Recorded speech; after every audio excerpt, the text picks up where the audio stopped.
Welcome back to the Culture Crusade.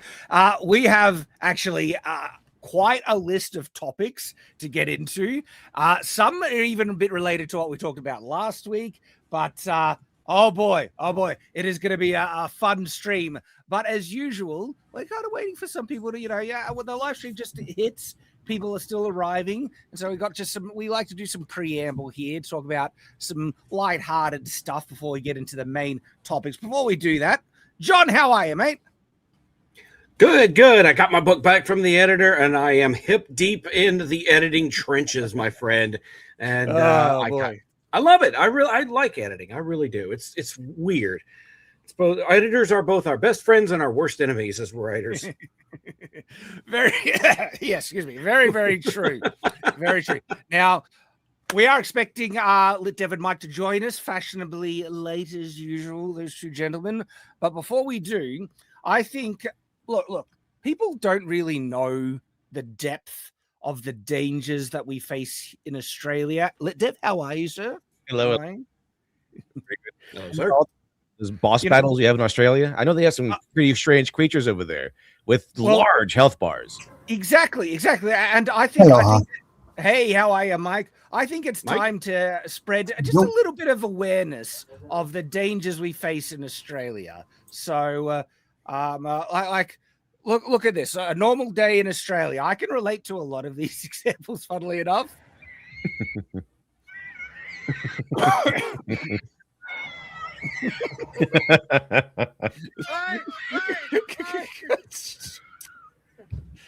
Has that ever happened to any of you gentlemen? Like just being assailed by birds? Not like that. What kind of bird is that? That thing's cool.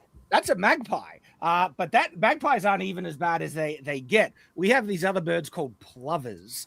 And they have a very distinct call. And when they are nesting, they are some of the most aggressive birds. I waged wars against those birds when I was a kid. Wasn't Australia waging war against birds? It happens so many times. Yes, we have a bit of an axe to grind against birds specifically. I kind of like this one because if we could just get a batch of these to go after activists that block streets. Yeah. It's like they start blocking streets and stick a bunch of birds on them, and I think that'll solve a bunch of issues. How does a koala sneak into your house? I have no idea how koalas are actually some of the dumbest animals around. I'm not kidding. You can look this up. They're smooth brains, literally smooth brains. Their intelligence is incredibly low. Well, sometimes they can be so stupid to become geniuses. Just kangaroos on the street. Yeah, that's just, I have kangaroos on my property. You ever see that video, Shad, of the guy, the parachuter that was coming down and he landed on this target, and this kangaroo comes up out of nowhere just to pick a fight with him? Bam! Yeah. This sort of thing kind of happens in Texas, but with deer. Well, that's true, dude. I saw a freaking 10-point buck jump out into the middle of the street in Austin and just get nailed by a truck. Honest talk here, all right? Australians, we get a lot of crap for our dangerous animals. Yeah, but we don't have friggin' black bears roaming the streets and, decide to look through our garbage and crap like that. You guys are friggin' bears. I'll take on the spiders any day of the week. But we have mountain lions too. Exactly. And coyotes all over these hills. I think the danger that Australia gets because death can just appear out of nowhere. It's particularly the venomous spiders and snakes. Don't you have 9 of the most venomous animals on Earth just hanging out in your freaking suburbs? Oh, there's one. Yeah, here's one. So, I have a whole story about a tiger snake just, slithering past my bedroom window when I was 16 years old. And you know what I did with it? You know what I did with that snake? I killed it with a sword. No joke. True story. True story. Grabbed a sword. In America, we call those machetes. I actually ran a... No, mine was a katana. Oh. It was a thin machete. I actually ran across a water moccasin weed eating the ditch in front of my house a few hours ago, and I saw him and I'm like, no, you know what? I'm done for the day. That's enough. Don't need the risk of water moccasin coming up. What the hell is that? I have no idea what that one was. But yeah, I have on my property. I have black widows, brown widows, and scorpions, and I'm just in the city. That looks like a wallaby just sneak into someone's house, having a good old time. Are wallabies different than regular kangaroos, or what? They're basically it's a midget kangaroo. Yeah, like a midget kangaroo. Yeah, that's it's like the Shetland sheepdog to the collie, right? So, yeah. Shad, down here in Louisiana, we have our own versions of wombats. They're called Nutri-Rats. Think of them as swamp dwelling wombats. They're actually so destructive to the ecosystem that the state has a bounty on them. Like if you bring in their tails, proving that you got them, you get a bounty of like $5. Are those the things from The Princess Bride? Oh, rodents of unusual. What is it? Rodents of something. I don't think they exist. Yeah, man, I love Princess Bride. Though this is how you would deal with rodents of unusual sizes, and this kind of makes me just like envious of America. I want to do this. This looks like a heck of a lot of fun. Just bam, like. Wild hogs. They're a pestilence in the US, and so in the US, wild hogs. Yeah. Man, they do some creative ways of dealing with them. Let's get have in a helicopter and just pop them off. The hogs are so destructive. There are teams of people out here that whittle down their population because they are so destructive to crops and stuff like that. Yeah, but then they put on like videos like this and on Twitter, and everyone starts clutching pearls. Oh, how could you do that? You just start fighting with your fists or something. How? It's unfair. Like all I'm thinking is like, look at all that bacon. I know a lot of bacon. That's a lot. Boar meat's not quite as good as farm bacon. I gotta tell you, I've had some boar before, and I'm not a fan. Not a fan. It can be done, but it's just not as tasty as. Well, they should at least pick it up and make chicken, like make dog food out of it or something. You know. Well, this one a lot of protein. This one comes to us. I think LitDev, you shared this one. They thought we wouldn't notice, like House of the Dragon. Yeah, here we go. Just ripping off Shrek. Look at this. I saw that. Well, I mean, every masterpiece has a cheap copy. Yeah.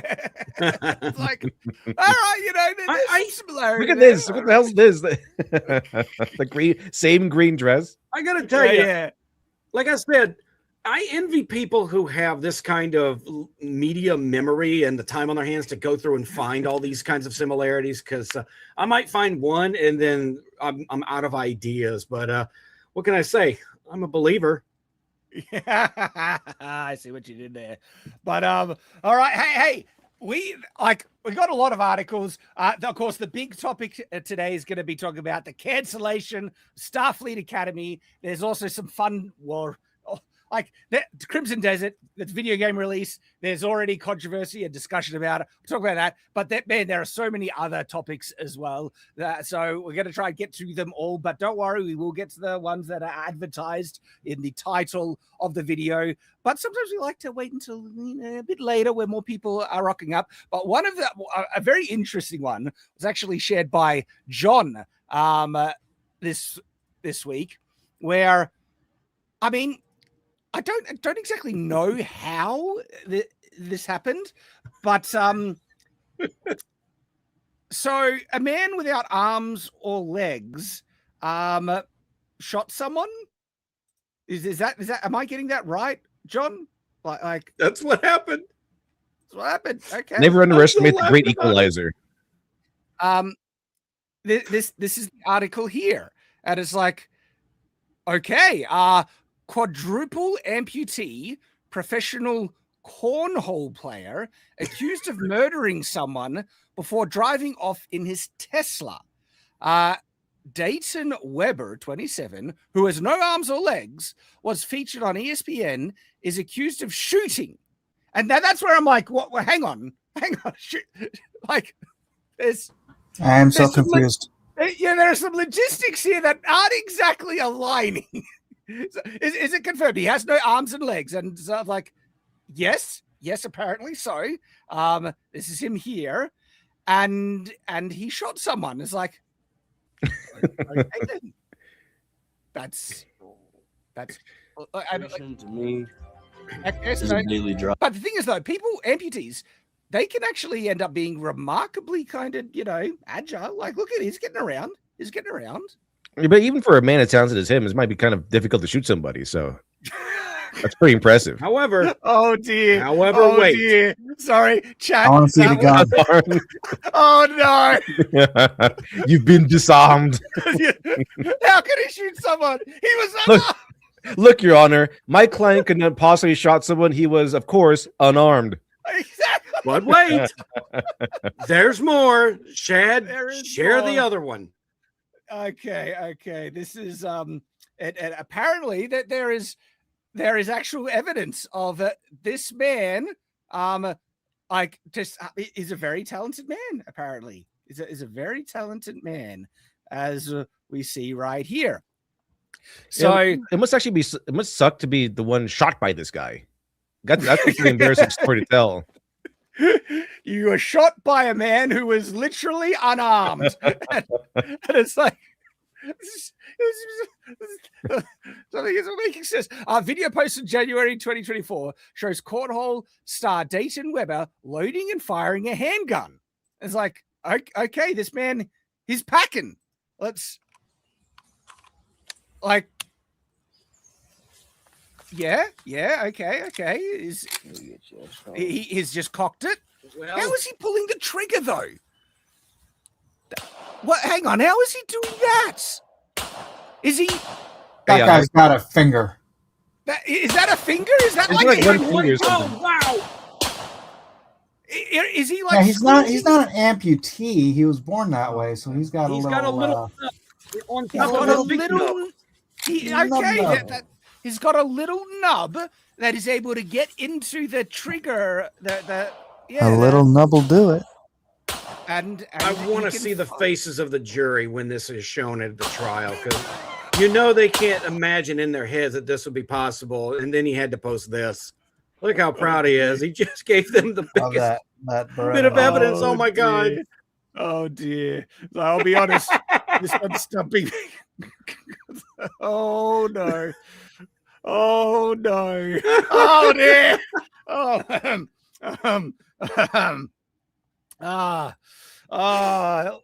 Look, it's low hanging fruit, but it's like I kind of all great defense for the lawyers. Because you see, Your Honor, the prosecutor has no leg to stand on. This case has no legs to stand on. He was literally unarmed. My client was literally unarmed, sir. But the fact that there's evidence of him being able to fire that gun is like, okay, well then I think is like point proven. All right then. Now let's try and get some of the other nuance, I guess, to it. Like, because is there more context that we're missing? Is this flat murder? We don't know. And so it says police say Weber was in his Tesla SUV when he shot Wells in the passenger seat. A local reporter said, like, okay. He then pulled over, asked two backseat passengers to help pull Wells out of the car. They refused and got out of the car before calling the police. He then allegedly drove off with Wells' body in the car. I could imagine that'll be a bit difficult for him to get someone out of his car. Just, hard to grab onto things. Wait, why did he shoot him? I don't know.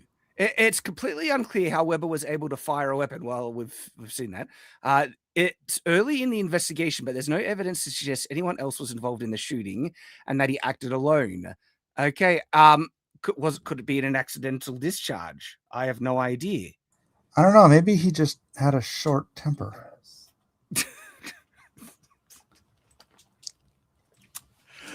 All right. Well, that is something that happened. Still information needing to be brought in if this is accident, murder, but I mean, it seems like he was trying to hide. If you're trying to get, quickly take him out of the car and then just drive off. It's like, Well, if the other guy was trying to steal the car, it's probably, special ed car. So you couldn't drive if you're a normal person. Was it self-defense? I don't know. There's not any more information, it seems. John, if you can find any more information, but probably have to wait for some more info to roll in. I just thought it was hilarious. I wanted to talk about that. Probably the only time we will ever see the words quadruple amputee, cornhole champion, and murder in the same headline, right? Yeah, what's for like Florida should be in there somewhere. Yeah. It's just, well, that's the thing. That happened. Clickbait. There you go. Yeah, that you're right. That should have started with Florida man. Somewhere in there. And so I should have known. Well, Yamuna, member for 35 months, legend, he says, "Hey, Shad, this reminds me of a video of a wheelchair robber robbing a jewelry store, holding the gun with his feet." You know, I mean, they can get pretty, like, you know, dexterous. Coordinated cars. Yeah. I believe they can rob a jewelry store. Talented people, and being disabled does not preclude someone from being a criminal or being an a-hole. They're still, like, of course, they're just regular people still, and so he shouldn't get any sympathy points. Just, you know, if he's actually guilty of a crime for being disabled. All right, no, like, hold him accountable. Of course, more context. Like, was it self-defense? Was it? Don't know. But that's the thing that happened. Well, there we go. Thank you. I think it's a clear case of a person being differently abled. Differently abled. That's what they always say. We're not disabled. We're differently abled. Well, this dude was able. Handy capable. Yeah. Yep. Handy capable. That's right.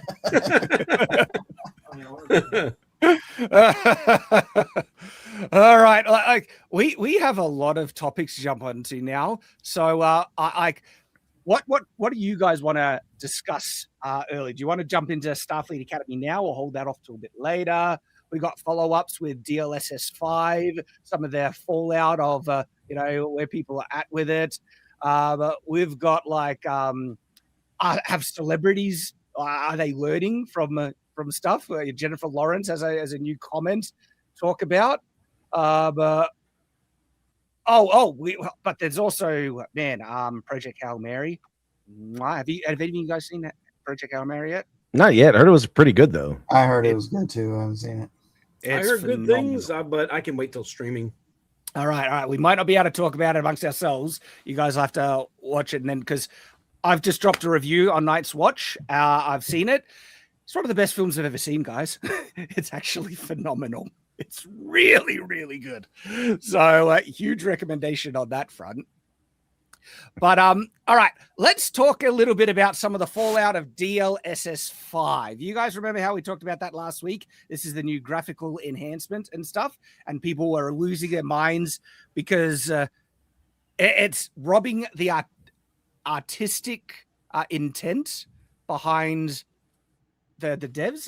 That was one of the arguments. Okay, that it's gonna, like, take away or change the artistic intention behind what the developers wanted.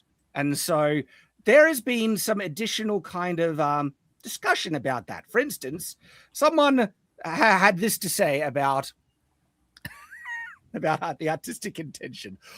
Why would anyone ever think about using DLS5 and ruining the beauty of the artistic vision? The character's face. This is the artistic vision. And lately, the artistic vision has been to, let's see how ugly we can make everything.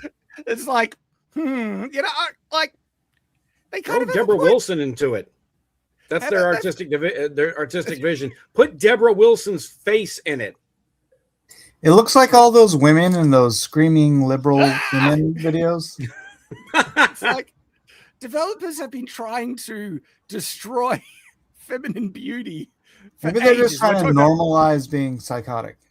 It's like, now, here's the thing. Developers seem to be the group that actually are most excited about DLSS 5, and they get to tweak how DLSS 5 interacts with their models, right? And so they will use it to depict their artistic intent. That's kind of what's going to be going on with this. It's not going to rob them of their artistic intent. It's another tool for them to depict that artistic intent. And there's been actual like pushback by people online. This one, like, look, I gotta kind of agree with them. This is what it says. They're really trying to gaslight you into not believing your own eyes and telling you this is completely different geometry and a different person that looks worse. And I mean, look at the side by side. I gotta say, that looks objectively superior to that. Am I blind? Am I like one of the few that, you know, can see that? Now, if you don't like it, don't use it. Don't turn it off. And the other weird thing about this whole DLSS 5 thing is that it seems like it's only going to be available to the highest end GPUs. We're talking about 5090s, all right? At NVIDIA 5090s.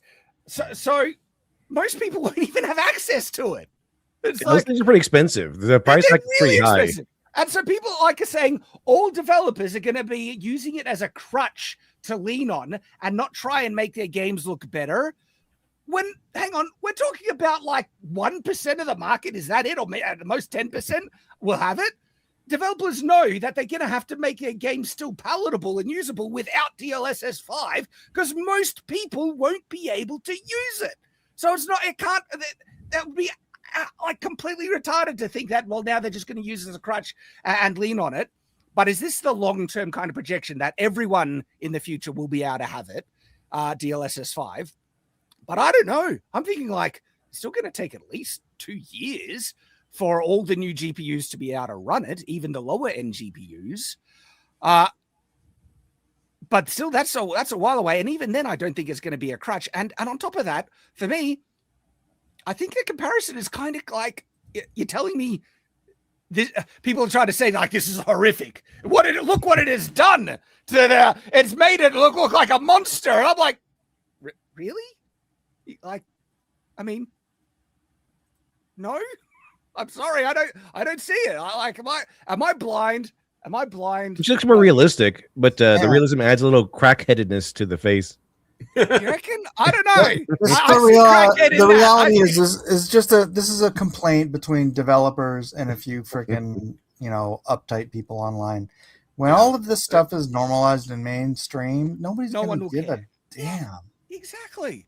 And I mean, except the people that lost their jobs. But other than them, everyone else is going to be like, oh, good, my video game looks better.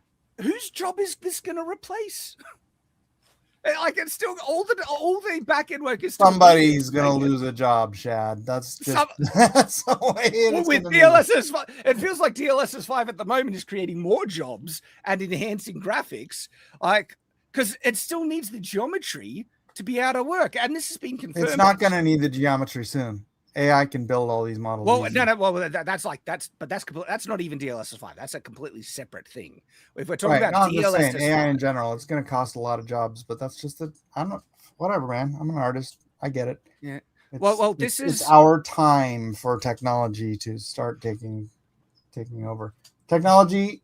No one's immune from technology at this point. Mm-hmm. Well, this is the confirmation from the actual head of NVIDIA, right? Jensen Huang has responded to the comments calling DLSS 5 AI slop. He says, first of all, they're completely wrong. The reason for that is because, as I explained very carefully, DLSS 5 fuses controllability of the geometry and textures and everything about the game with generative AI. It's not post-processing. It's not post-processing at the frame level. It's generative control at the geometry level. So it feels like it is using generative AI. That was the question I had last week. Like, is this even generative AI? Because is it just like, and so this is kind of like, yes, but no. It's not just a filter that a 2D filter that goes over the entire image. It looks like it actually processes textures that are on the surface of the geometry with generative AI. So instead of like processing just the flat 2D screen and just like, because you can do that with current AI, take a 2D image, make it realistic, and it processes the whole thing. It seems like this is doing that, but on the actual geometry of the 3D models. And it's like, oh, okay. It's like enhancing the textures on the 3D models with generative AI. to me, that's actually crazy. That's really impressive. That's like whoa, what really? Okay. That's the claim.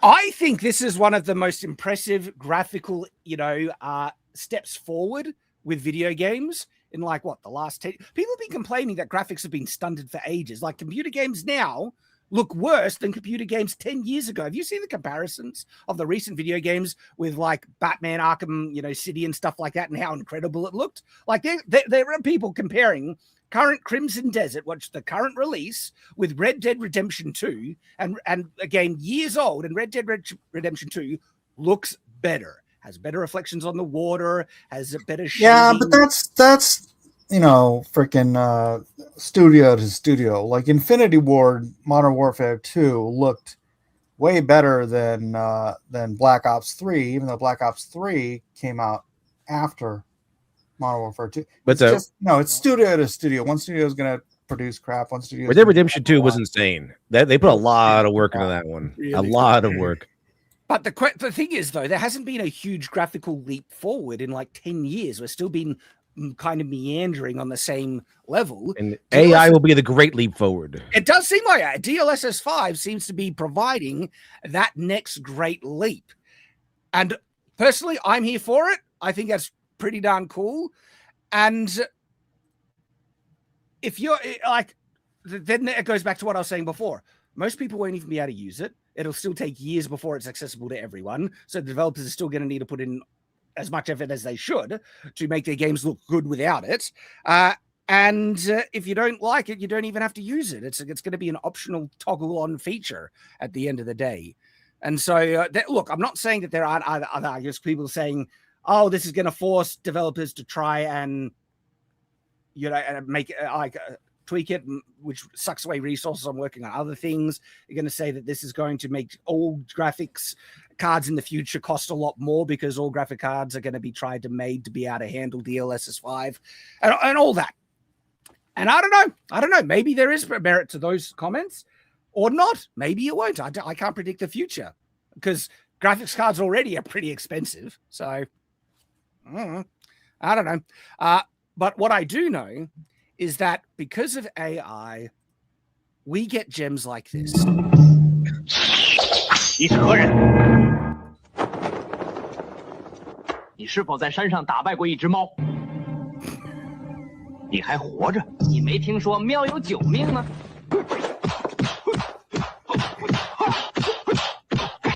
That's cinema. This is beautiful. I've seen a video of a guy actually doing that with a corgi, though. This is. 客气了，又来这套，我也不会对你客气。 Nah, it seems like every week there's a new AI movie thing that comes out. This could be the next Kung Pao. Kung Miao. Kung Miao. That'd be perfect. Oh my god. Oh my god. Yeah, I watched a whole series. I was more invested in that than I was the last several MCU projects. Well, touche. Yes. Speaking of which, did you hear Wonder Man got a season 2 order? No. What? I swear. I heard someone, I think it was Critical Drinker, said he was actually good. I didn't like it. I thought there are enjoyable elements to it. Actually, I don't have Disney anymore. It's such a frustrating, pointless series. It achieves nothing. It is a nothing, useless thing. And the only redeemable thing is Ben Kingsley is a great actor, and he can be charming on screen. And he actually had really good chemistry with the lead. But the whole series was so is Ben Kingsley in it as the Mandarin? No, as the he's actor. in it as Trevor Slattery, his the actor character. Okay, good. The Mandarin, the leader of the Ten Rings, came out in whatever that Simu Liu movie was. Shang-Chi. Oh yeah, the real whatever. Mandarin. Oh man, that careful. Was you say his name and he will appear. Yeah, right. But in terms of Wonder Man, the whole series was just like an anti-superhero show. This character that doesn't want to be a superhero. And at the very end, they try and say, oh, but he is a superhero now. Let's give you that breadcrumb. It's like, piss off. The whole show was him avoiding it, not giving it. the superhero fans what they want in a superhero show, and then giving us like this bullcrap pandering nonsense at the end. I hated it. I hated it. Wonder Man was garbage. But you know what is also garbage? Starfleet Academy. Starfleet Academy is complete garbage. And there's news. There's news about Starfleet Academy, gentlemen. Very surprising news, actually. Well, I mean, I was kind of expecting it. Well, there's the conversation right there, right? So Starfleet Academy is now cancelled. There's caveats to this because season 2 is already filmed and made. So season 2 will come out. And that is like pain. It's like stuff. I hate this distinction in modern media because let's be honest, they filmed one whole season of 20 episodes, and they're splitting them apart and calling them 2 seasons. And I really hate this because it makes it seem like it was popular enough to get 2 seasons when it really wasn't. And all the gaslighting, all the lies, all the glazing from the few Star Trek positive accounts and the actors trying to convince everyone that this was not as bad as the haters said it was, only for it to turn out to basically just be the acolyte Trekkies. Mm-hmm. I mean, you didn't want to see the gay man in a skirt. Gentlemen, have any of you actually watched Starfleet Academy? No, Just a little bit of it. I have the unfortunate, I wouldn't, not pleasure, desecration. I feel violated. I watched the whole thing because is it like Starfleet 90210? Worse. Oh. It is hard to explain how bad this show is. It really is the acolyte, like Star Trek's acolyte. It is that bad, but I actually think it might be worse than the acolyte. This show is unbelievably bad, right? On every level. And you can approach this on multiple angles. It is the worst Star Trek you have ever seen. This is not Star Trek. It is anti-Star Trek, right? Where the actual core themes of what Star Trek is about human exceptionalism and rising above, the flawed, like human failings that we have to embrace a greater whole and all that stuff, that's completely subverted with this show, which is about validating individual selfishness and their own desires of lust and pleasure. And you're a bigot if you don't, accept someone as who they are with all their flaws and stupidities and stuff like that, instead of expecting people to learn to rise above their flaws and become better. Like the Academy narrative throughout this whole show is like they're trying to force unqualified retards. And when I say retard, I'm like, you think I'm just being insulting? No. Like one of the Academy, initiates swallows her comm badge. I'm not kidding. Not only that, they are licking rocks. Like this character here, the one with the weird hair, right in the center, right? She literally licks rocks. They're not saying their best. That's like Anna, that Star Wars girl. Oh, Does she eat dirt too? I don't know. One thing I do know about the show is that they just insulted the character of Cisco because Cisco was supposed to come back. He's supposed to come back like yesterday. Remember, he's supposed to come. I'll be back yesterday. Never came back. Apparently, kind of just stayed with the prophets, I guess, which is against Avery Brooks's recommendation that I shouldn't be a black man that abandons his family. That was one of his requests. But turns out that's what happened. Scanning. It is unbelievable. So the Starfleet is literally recruiting retards, people that can't think, they're swallowing the comm badges and everything, and they're just idiots, right? And not only that, criminals. The main character, this guy on the far right, over here in the gray, right? He's a criminal. And he is forced into Starfleet as some type of penance because the Academy, chair, who is also an idiot, right, feels guilty that she was sending a convicted criminal to not even real prison, like a corrections facility, like a soft prison, but because she was a criminal, her child wasn't good. She separated the child, and that was such a crime, separating children from parents. You can see the undertoning message behind that, by the way, right? Is that she felt so guilty that child, now grown up, she's going to force into the elite Starfleet Academy against his will. to give a brighter future. Whereas like Starfleet used to be for the elite of humanity, the best of the best, but that's completely thrown out the window and utterly subverted, where it is just a clown show. And the plots, the underlying plots in each episode, beyond ridiculous. And they force in some of the most overt woke propaganda you will see, right?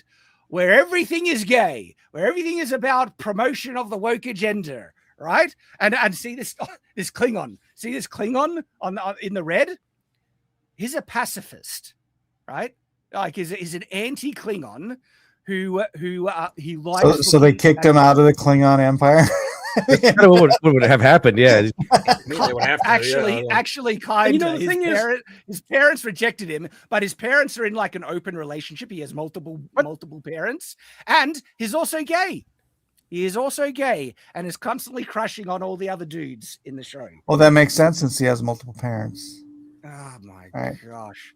Like, in the hands of a competent science fiction writer, the idea of a pacifist Klingon could potentially work.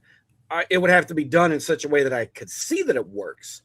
But these are not the competent writers to be handling this kind of or any kind of thing. This stuff was. The little bit that I have seen from clips just felt like fan fiction level Tumblr-esque writing, and it didn't really elevate the source material, and it didn't do anything with it. It was very obvious they had messages they wanted to put in there, and they wrapped whatever they could around it. And it's definitely got that too many cooks spoiling the broth kind of a thing going on, where the ideas do not gel together in a coherent manner. I wouldn't be surprised if they used AI to write some of this stuff. Like you have to think about the Klingons. A pacifist for a Klingon would be like Batman. Like, oh, I just have a no-kill rule, right? He's like, he'll beat the crap out of people, but he's like, I won't kill you. That's pacifism on Klingon. I have trauma from watching every episode to the point where I've tried to excise it from my mind, and now recalling it is bringing me pain because there are so many just stupid things. And so you have all this, writing to feelings about self-validation, and it's really like written for the modern generation. I don't know, is it Gen Z Tumblr style writing, where it's about relationships and them hooking up and not hooking up and how they feel. And then they try and force it into Star Trek.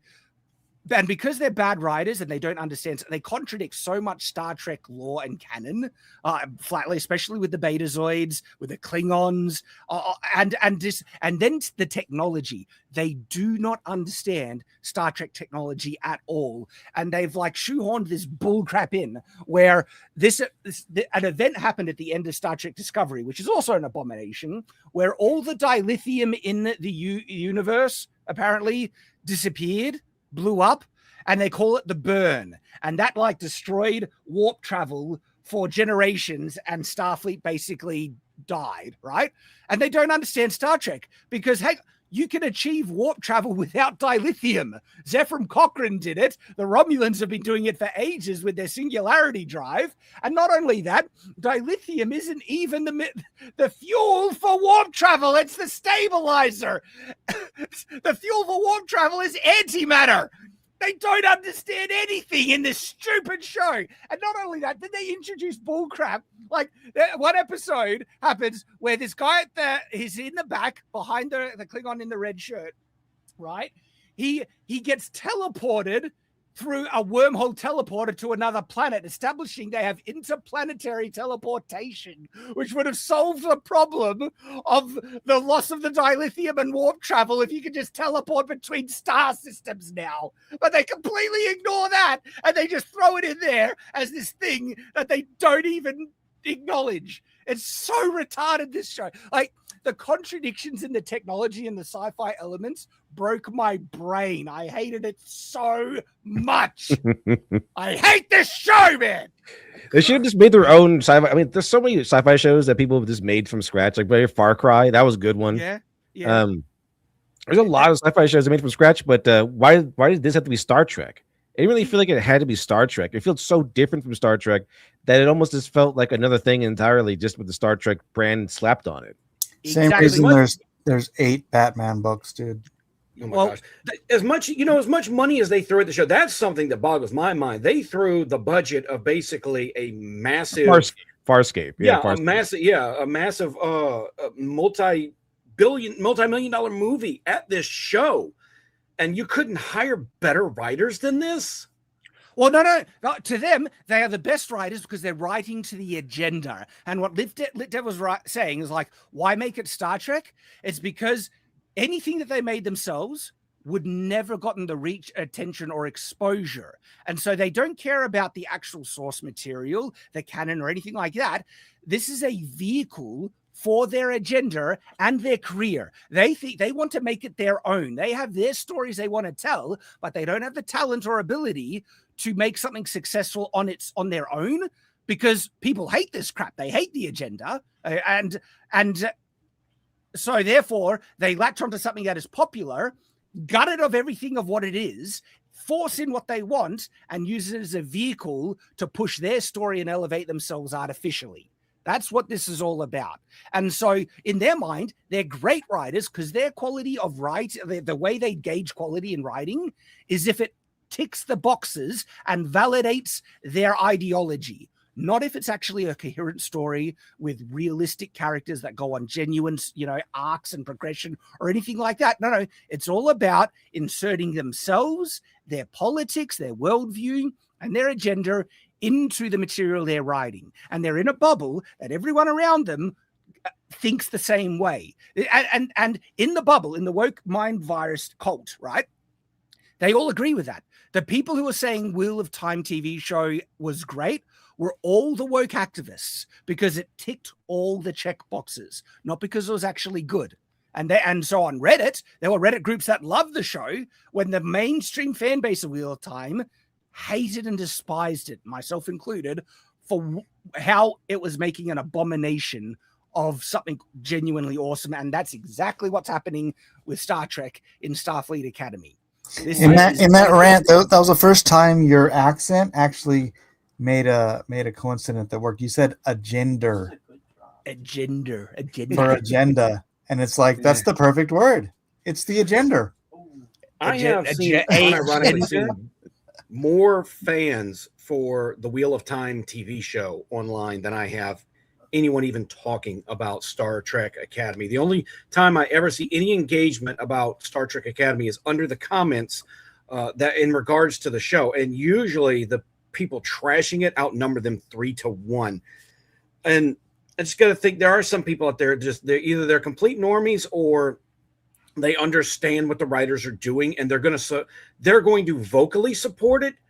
No matter what, they're never actually going to watch it or buy it or go out of their way to be as big of fans of it as they claim they are. So it's, or they do support it, but there's such a tiny little bubble echo chamber that they don't even make a blip on the actual ratings. Because guess what? Starfleet Academy did not chart once. The show is an astronomical bomb.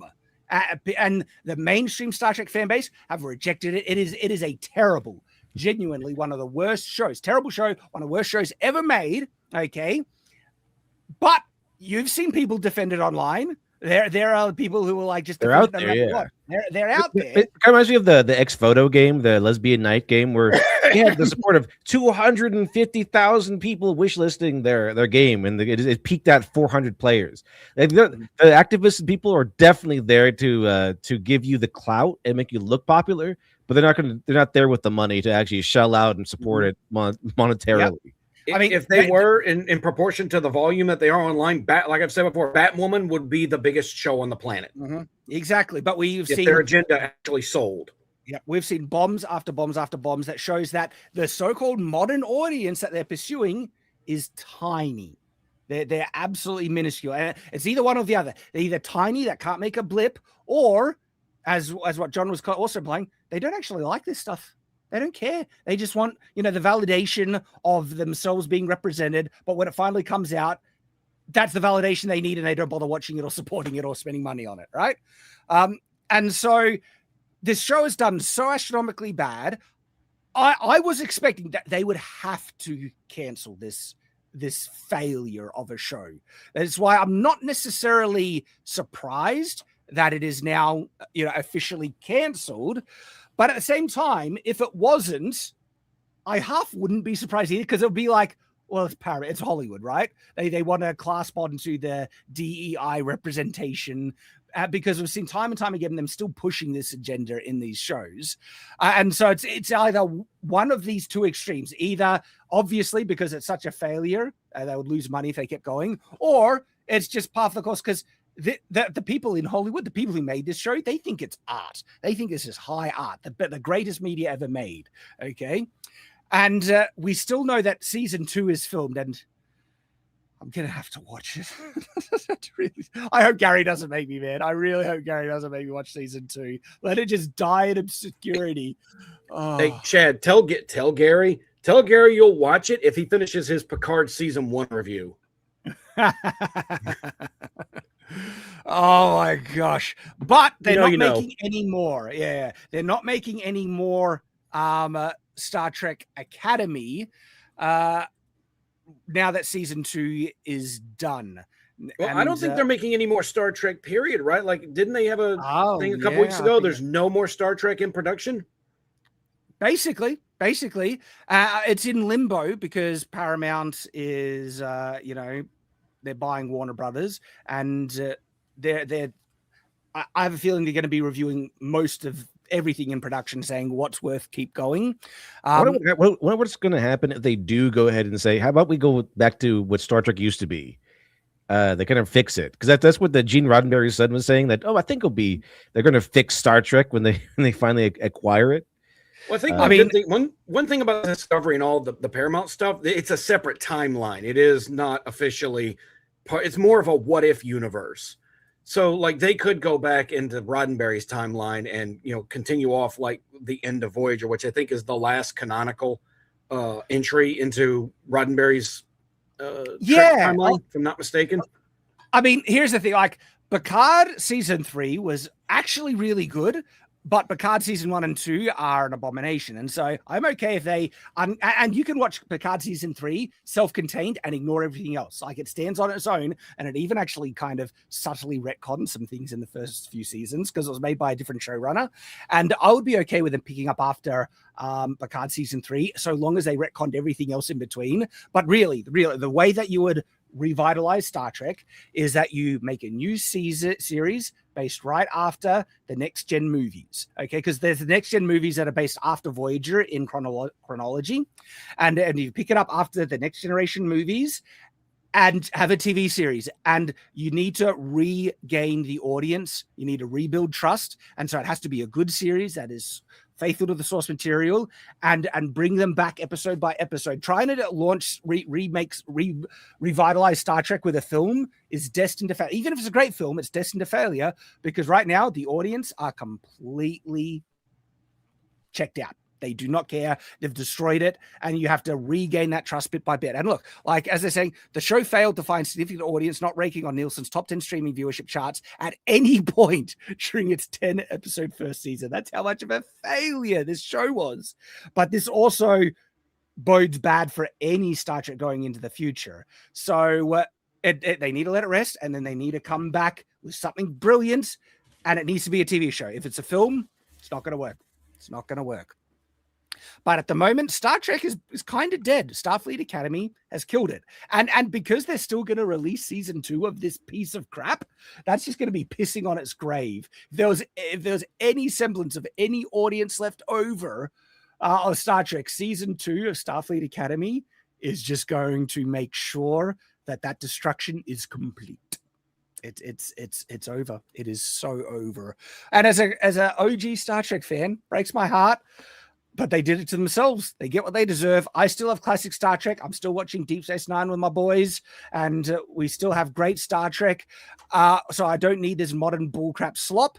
And if you eventually make something good, well, then I might give you some attention. But until that time, you deserve to be dead. The franchise is over. You did it to yourself. That's kind of where that's at.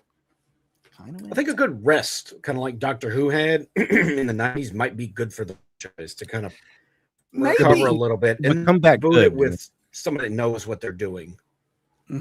Yep. Gentlemen, moving topics now. Here's a question for you. Do you think celebrities are starting to wake up? Do you think they're starting to realize that being activists might not be the best thing? I think there was an era like 2016 and the years following where they thought that being a loud, outspoken activist was the thing to do. Because I saw that happen. I think everyone remember that being the case. That every celebrity has to give a speech. They have to show you how anti-Trump they are, how anti-conservative they are, and then after a few more years, they kind of got beaten into their place. It's got nothing but hate and vitriol, and movies started tanking. The profits started tanking. No one's going to go see the movies anymore, and then we started seeing people going, you know what? I don't want to talk about politics. Now not every celebrity, because we still have celebrity. We still have our Mark Ruffalos. We still got those like hippies, there's old school hippies in there. Gotta get them out. Totally deranged. Hippies are awful. Hippies have done nothing good for anyone. Get them out of anywhere. All right, awful. The worst thing we would have ever produced were hippies. I don't have any strong feelings of hippies because I never had to deal with them. It was an American thing, I think. I know J.R.R. Tolkien hated the hippies, and of course, because he was based. So, but the hippies loved Lord of the Rings, and he didn't like it. Well, the thing is, nobody liked the hippies, right? Like nobody liked the hippies except the other hippies. They were cultural punching bags for decades, and then they just ended up. They didn't go away. They just kind of grew up into boomers. Yeah, and boomers were the weak men we were talking about, how they ruined the country. Well, if you watch Daria, those 90s shows, what happened to a lot of the hippies were they became corporate stooges. That's what happened. They became these corporate drones. That's what happened. Well, they're still around, like even the hippies in Hollywood who are just complete activists, like Mark Ruffalo. We covered Rachel Zegler last week. She hasn't learned a thing, and I think there is still a lot of protection around celebrities that are just insane, like ideologically possessed, woke activists and very, very far left. Right? They don't get cancelled or lose jobs for doing that, but maybe there is some, repercussions that are coming through because a lot of their films have failed dramatically, and the big point of reference they can point to is Snow White. Would Snow White have been a success if Rachel Zegler wasn't mouthing off constantly? Maybe not, but it wouldn't have. I don't think it would have been nearly as bad. Not as much as. No, I don't think it would have been as bad. I saw the movie; it's awful. Other than that, terrible. I think it still would have failed, but. It probably would have failed. A lot less. Yeah. I don't think that the celebrities themselves have learned. I think what happened is their agents have their finger on the pulse a little bit more, and their agents are feeding them. Okay, listen, I know you've got these political beliefs. Tone it down a little bit. They're in their little Marxist bubble in Hollywood, and they're used to being able to tell each other what they believe and being open with their beliefs towards each other. And then when they end up getting interviewed, and they forget that their words end up going outside of their little bubble, and when it comes into contact with the rest of humanity, they end up finding that friction that comes back to them in the form of backlash. Now, they've been told that don't worry about the backlash, you're just going to get it. To a certain extent, that is true. There is always going to be a bunch of detractors, no matter who you are, how great you are. I mean, unless you're like Bob Ross or the Crocodile Hunter, some people had this magical, immaculate aura where they didn't let their beliefs get out there and their work spoke for themselves. They ended up being, wholesome icons. Mostly celebrities view themselves like that until their actual opinions come into contact with the rest of us and find out, most of us don't believe that, and they wouldn't care unless it starts affecting their bottom line for long enough. And we are kind of at that point because, like Gary said before many times, we are no longer in the era of the movie star. Movie stars do not move anymore. Yep. And Chris Evans, how many movies he had outside of Captain America that were huge and successful because of him? Not many. And to kind of reinforce the point you were making here, we have this from Fandom Pulse, a quote from Jennifer Lawrence, where it seems like maybe not she's learning, because there is an interpretation that Neon from Clownfish TV adds to this, which is saying exactly what you were saying, John. So let's quickly go through it, where Jennifer Lawrence, on why she no longer discusses politics in her interviews. This is what she says. I don't want to start turning people off to films. Now, there is stuff to unpack about this, because listen to what she says. And to art that can change consciousness or change the world because they don't like my political opinions. It's like, so what you want to do is put your political opinions into the films and works itself, and not have to have you state it blatantly. You want the subversive agenda in the media to try and brainwash people. She says, I want to project my craft so that you can still get lost in what I'm doing, what I'm showing. And if I can't say something that's going to speak to some kind of peace or lowering the temperature or some sort of solution, I just don't want to be part of the problem. I don't want to make the problem worse. It's like, okay, but you were saying that you want your art to be the thing that changes people's opinions. Okay, but it's interesting that she's saying, I don't want to be part of the problem creating divisiveness, when Neon is like, translation. My agent told me I'd become the next Rachel Zegler if I didn't shut up. It's like, yeah, I think that's kind of like, what is happening here. Now it's interesting. Like, it seems like she has noticed or seen a lot of the backlash to her stupid comments. Like, remember how she was saying that she was like the first female action star not long ago in that interview? You remember how she's saying that? And that was a good one. Oh my gosh. And she's trying to say, like, boys would have a problem kind of getting into Hunger Games because they don't like watching female action stars. I'm paraphrasing. Completely baseless. Yes. Men like action stuff no matter what. In fact, if it's the right actress, they might like it even more. Mm-hmm. Exactly. Like, of course, I read Hunger Games. It's awesome. I read the first book. It was pretty good.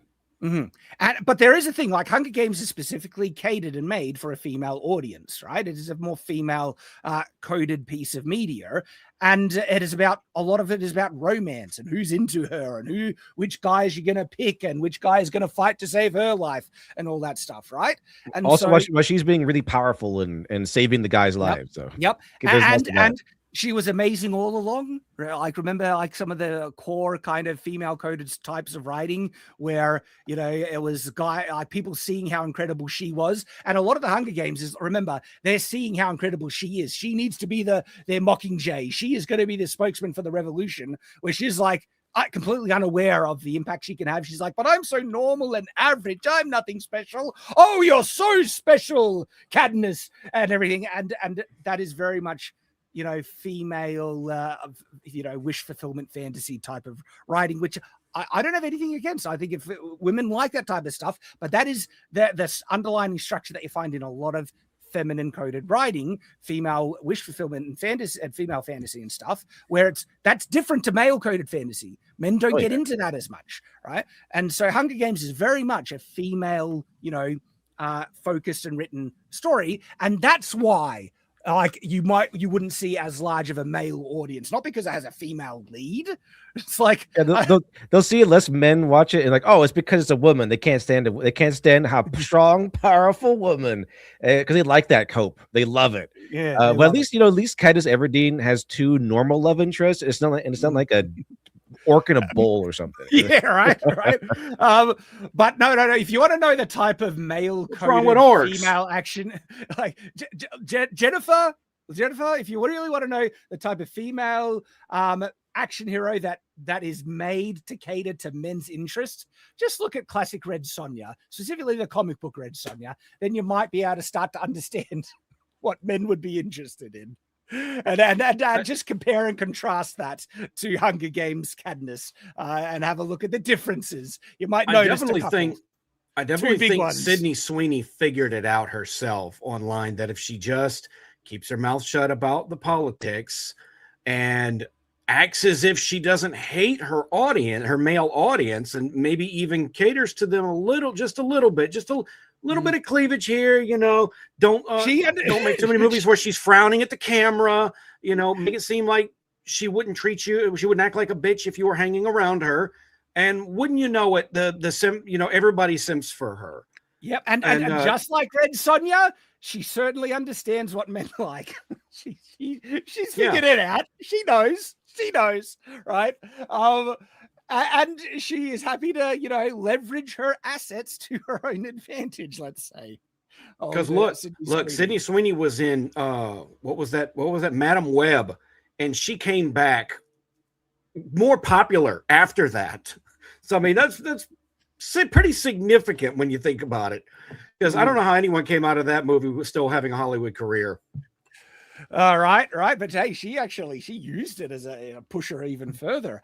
And so to answer this question, right? Like, are Hollywood celebrities waking up? Not really, but some kind of are. Like Brie Larson, she's almost on a redemption arc where she's completely shut up about politics, right? And she's only just being grateful and talking about the properties themselves and that she likes it. Like, she's doing this promotional thing for the new Mario film, and she comes off actually quite positive in it, right?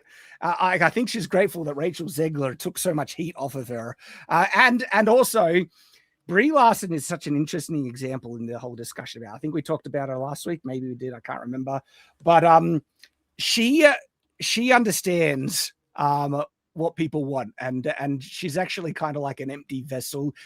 I don't think she ever really was fully committed to the politics like an activist is. She was just using it because she thought that was the thing that needed to be said to further her career, because she has done some pretty blatant, shameless things just to get attention and try and further her career. If you look at her YouTube channel, she is choosing to wear very, very tight clothing and flashing her ass at the camera, and just like, that doesn't seem very feminist of you there, Brie. But she is catering. She does, like people have shared clips with me, and I was like, wow, that doesn't seem very, feminist, condemning male gaze stuff there, Brie. But all right, you seem to be, but so like I was saying, it seems like some celebrities might be waking up, but really, I think it's coming down to what Neon is saying here. It's like, I think it's the agents telling them, look, shut up. You're alienating huge audiences. The mainstream, just average Joe, hates celebrities talking about politics. You guys are not informed on these subjects. You don't know what you're talking about. So just shut up. Right? It turned out a few years, 10 years of male bashing, we got Trump again. So stop it. Stop it, right? But her last upload on her channel was 3 months ago. Will it air fry? Okay, we just did that. She was trying anything on that channel, and it was failing, and so she's given up on it. But Jennifer Lawrence, she hasn't changed. She is still, I believe, she is still as much of a deranged kind of ideologue as before. But now she's just kind of either she's woken up or agents telling it, tone it down, lady. You're not doing yourself any favors. But I don't think they've actually changed at the core. And I think most of Hollywood still hates most average people, especially if you lean conservative. They don't like you. They want to, tell you that you're a bad person, and they're going to try and push it into the media that they're making. So they really want to say something like, if you don't like my politics, don't watch my movies. And they know that's a bad idea now. Exactly. Well, we listened, and now they're regretting it. They're like, oh, dear. Like, look what happened to the devs from Ex Voto, where they're like, don't ever care to those dude bros, those gamer bros. This guy suck. Like, look what happens. Every single time you start bashing the majority of the audience, the majority of the audience kind of walk away. 250,000 wish lists. Oh, 400 players. Oh, this is a catastrophe. Yep. So clicks there's and another views side to that sales. discussion. Exactly, because I don't think the celebrities have changed. They still have the opinions, and they're going to be quiet. But then the other side of this, I don't think Hollywood overall has changed, but they've learned that this woke stuff is really unpopular. And so will they tone it down in the messaging in the actual films? Maybe. Now, if we get films like Project Hail Mary, which was just so darn good and had nothing of the agenda in it at all, I'm like, maybe they have changed. But then we also have Starfleet Academy on the vast other extreme, where it is as woke and ideology driven as anything. And so I was like, well, this is interesting. There's stuff that's been in the pipeline for a couple of years. It's still going to be coming out for like this year and next year, probably. Yeah, De Niro's terrible. But so we're probably still going to get some stuff that was made at the absolute height of like the Biden era, when everyone thought wokeness was just the way to go. It's going to be the new normal. And then now that things kind of have taken more of a step backwards, culturally speaking, and it's kind of clear what's selling and not selling, they still have to put out the stuff they invested money into, which is probably why they dumped all of Wonder Man all at once. They probably thought that was going to do worse than it did. And my guess is Starfleet Academy season 2 is going to get the one-day dump. Just put it all out there and get it over with. Maybe. I'd be surprised if they even bother doing much in the way of promotion for it, like they did with this one. My gosh. And Robert Picardo, you're better than this. You're better than this, bud. Don't even get me started on that crash out. But Robert yeah, Picardo's one of the good ones. He's a really good actor. Unfortunately, also woke, but really good. Very actor. woke, right? And it's like that's another point of reference. Is like maybe celebrities they haven't learned. They're still waking up. Only some. It feels like only the celebrities that have received the backlash of people pushing back, saying stop being an activist, everything, have learned that maybe this isn't the best thing for my career. But it doesn't change their opinions, though. They're as drowned and diluted into their bubble as ever before. But we'll have to wait and see if that more either wake up or more tone it down. Because there are still conservatives in Hollywood, but they're not allowed to say a thing. They have to completely zip it. Otherwise, they get blacklisted. Yeah, they won't say. It's the same thing in the comic book industry. I've probably told you guys before. I'm in a group on Facebook that's comics professionals who are conservative, and there's like 140 people in that group, and you ain't heard of none of them. I mean, there's a handful of them that are out there in public, but it's like a whole lot of people in that group who don't say nothing. And Hollywood, I guarantee, is the same way. Yep. All right, gentlemen, have you heard of Crimson Desert, the video game? Yeah, no, but real quick, did you see the video of Alan Ritchson beating up his neighbor? That's another thing. I saw that. We'll get to that. I've got that bookmarked right there, Mike. If he brings that energy into the next Jack Reacher series, it's going to be peak. But before we do, gentlemen, let's talk a bit about Crimson Desert, because it's in the cultural zeitgeist, you can say, at the moment. It's a new video game release, and I'm interested in it. I actually think I will eventually get it, but there's like interesting pros and cons to the game that they're saying that the control scheme is really bad, even though a lot of the open world exploration is really, really fun. And so I'm like, okay, the devs are on board to trying to improve some of these issues, but this is Crimson Desert here. And a lot of the game looks really, really fun. And because the devs are actively working on trying to fix some of the core problems that people are already bringing up, I'm like, well, I'm going to wait until some of these updates come out. And then I might actually dive into it because it looks really, really fun. But there's a new controversy. And this is like it is one of those non-controversies. This should not be a thing. But because people spurg out over anything AI, right?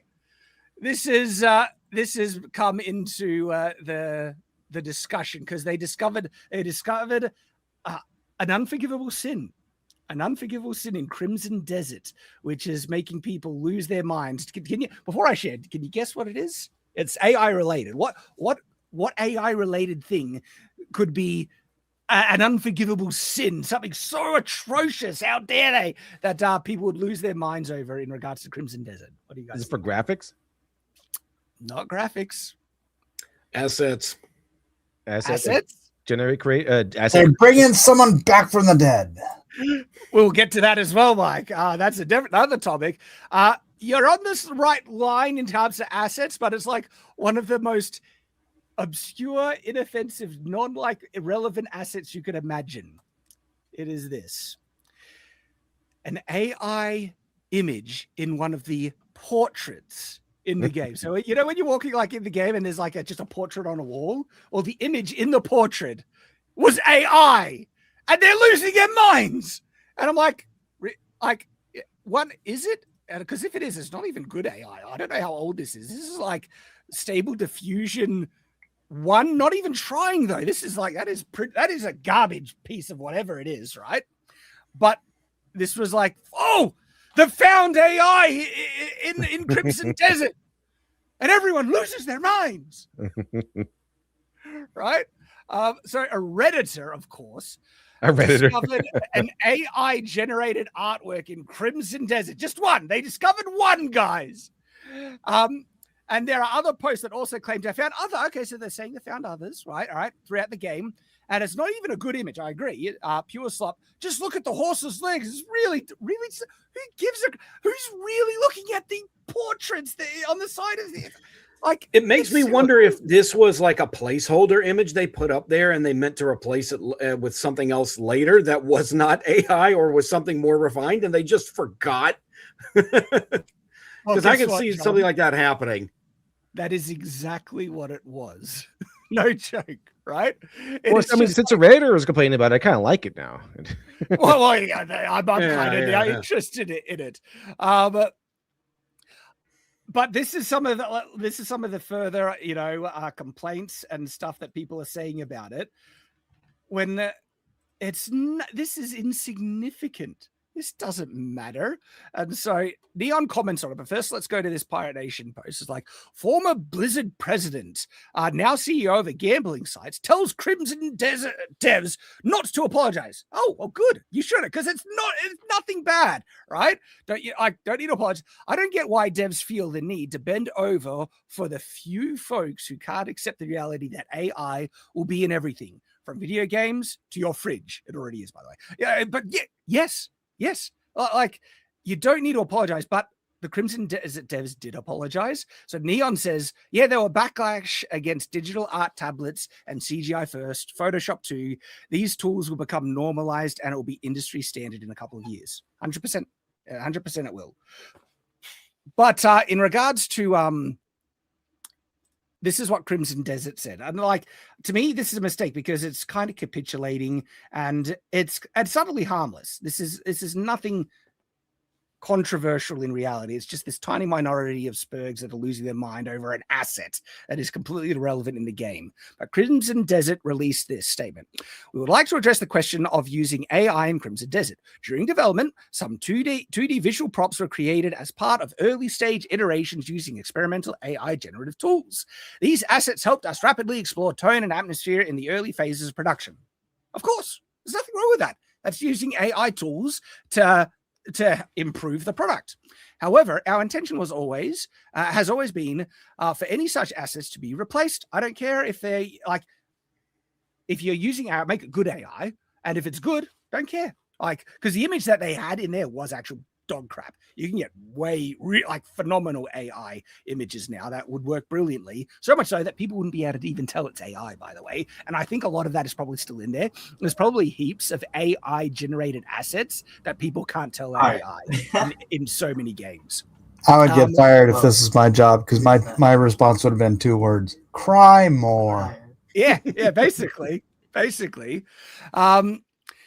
But they're saying, following reports from our community, we have identified that some of these assets were unintentionally included in the final release. This is not in line with our internal standards, and we take full responsibility for it. It's like, dude, this isn't a big thing. And the people complaining, they're a tiny minority. Your game is doing fine. But they apologize, right? And this is what someone says. Caring about AI being used to create assets in Crimson Desert is like refusing to eat at a restaurant because you found out that they used a food processor instead of hand chopping the onions. Yes, 100%. That's a good analogy. It is. Only the anti-AI social media bros care. Nobody else does. It's a great game. AI is a tool. Every studio will use it, and they should. Well said. I agree completely. But that's not good enough, because even with the apology that Crimson Desert released, right, to some people, remember, this is an unforgivable sin. And so in quote tweeting, the response from Crimson Desert, this person says, refunding this game immediately. It's absolutely unacceptable. It's just cry more. Come off it. That is unbelievable. But again, to some people, it is an unforgivable sin. Like, how dare they do that? And if it was like generated through CGI, anything that's not generative AI, they wouldn't care. All right. They don't care about the principle. They just hate AI, these people. That's it. That's it. And the next subject that we're going to be covering on the live stream really encapsulates this. But Grums responds to that saying, Crimson Desert said that they are replacing AI art, which was only used in development, and that they commit to a non-generative AI policy. I don't understand. You got what you wanted, but no, it doesn't matter that now they get what they wanted. They committed the cardinal sin, the unforgivable sin, right? Is it use it once and you're damned forever with the anti-AI crowd? For a lot of them, yeah, basically, yeah. That's kind of it.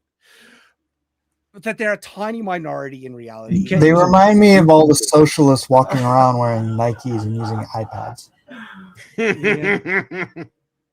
Yeah, basically. Because here's the thing. They are using so many products that were either helped in the production with AI generative tools or has AI generative tools still baked into it, and they don't care. But if it's more overt, like image generation or something like that, they lose. There's a microcosm of this going on in the indie book spaces right now, Shad, where some of the anti-AI people, I understand where they're coming from, not wanting to read AI books and being, I don't think that an AI cover is going to, get me away from somebody's book necessarily, provided it looks pretty okay. But there's some that have been saying if they even see you using AI to help promote your books, that they'll just assume that you used AI at every step of the way. And I'm like, hold on. You're telling me that if I have just like a little AI picture of my characters just to showcase what the characters look like, which as a fantasy reader kind of is something that I like and something that I want, you're going to assume that everything I have, you're just going to write me off completely. Come on now. And as an indie author, you didn't be expected to spend hundreds of thousands of dollars on animation or something. Yeah. Book. That's easy, right? Everyone has extra $100,000 laying around.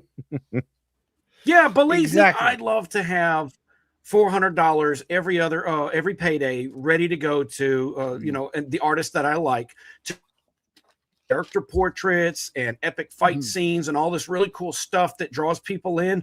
But, I don't. Because the truth of the matter is most of us indie authors are working class people, and our money has to go to, other things, other priorities. I'm a husband. I've got 3 kids that they're not going to feed themselves, and they're not going to write my books for me.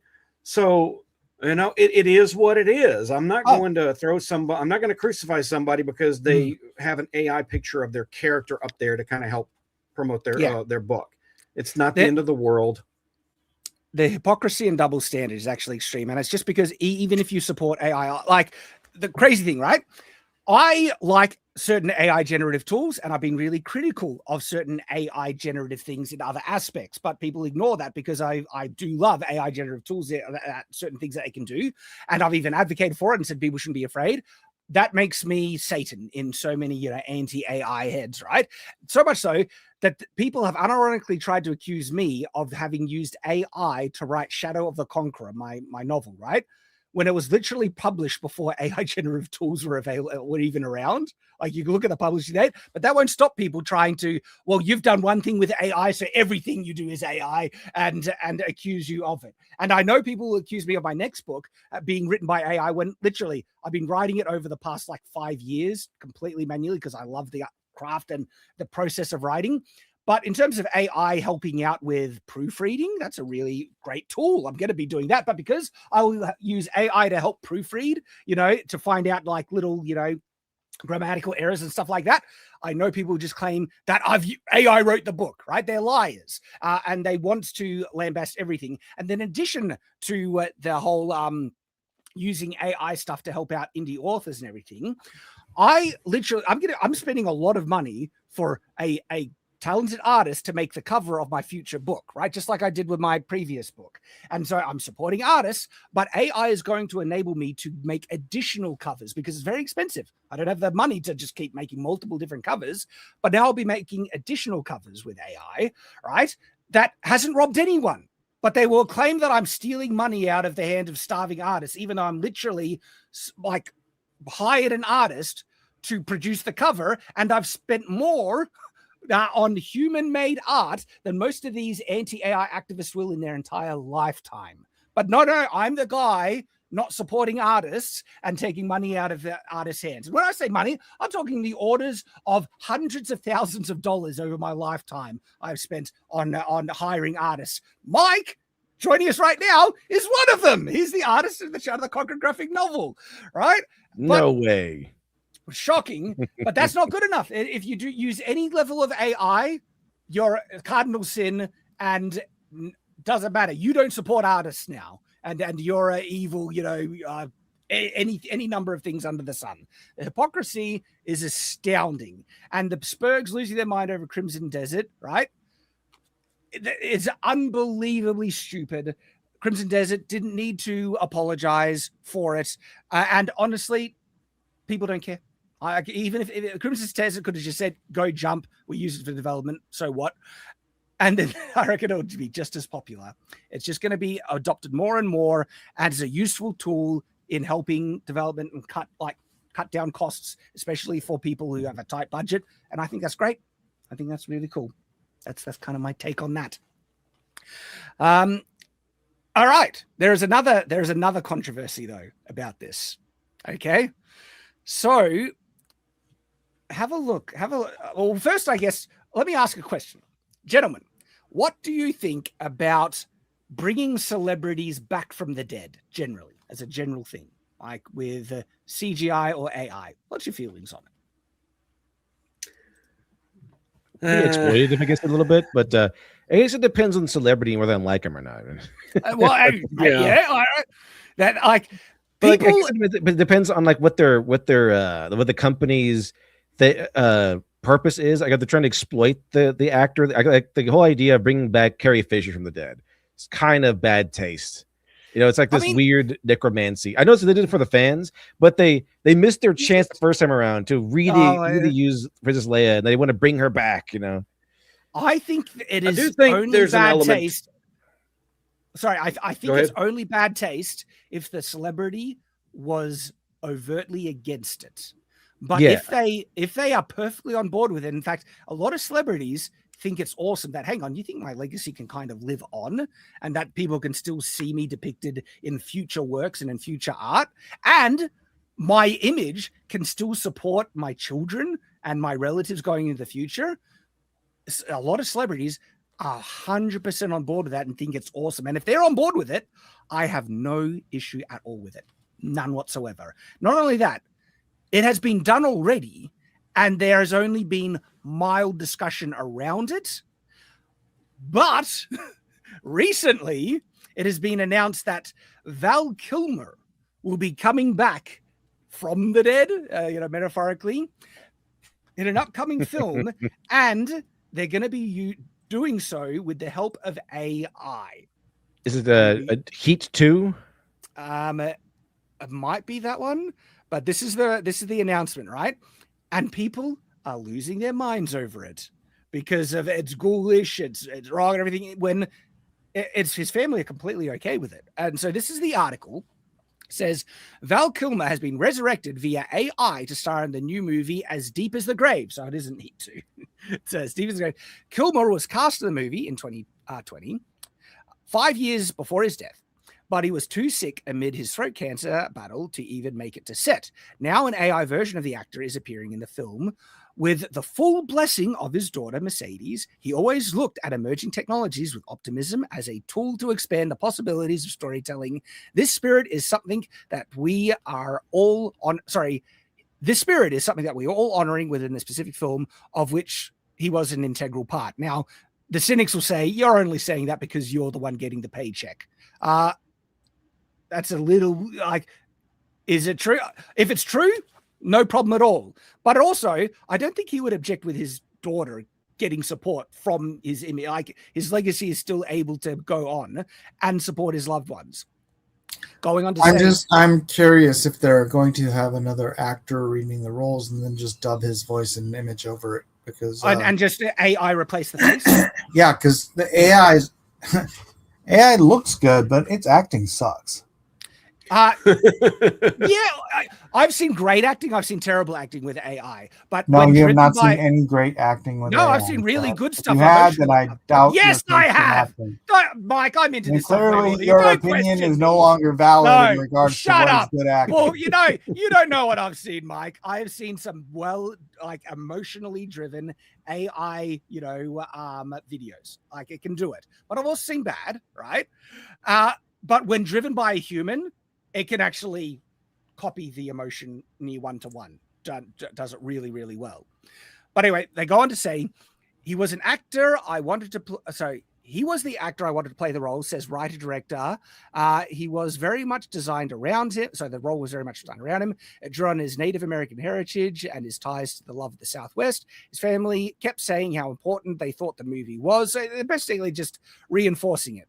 The thing is, though, the quotes, like, even people that we like, Adams, I hate it. They deleted the original tweet, and there are quote tweets. Let's go to some of the quote tweets. So, view post. Is it?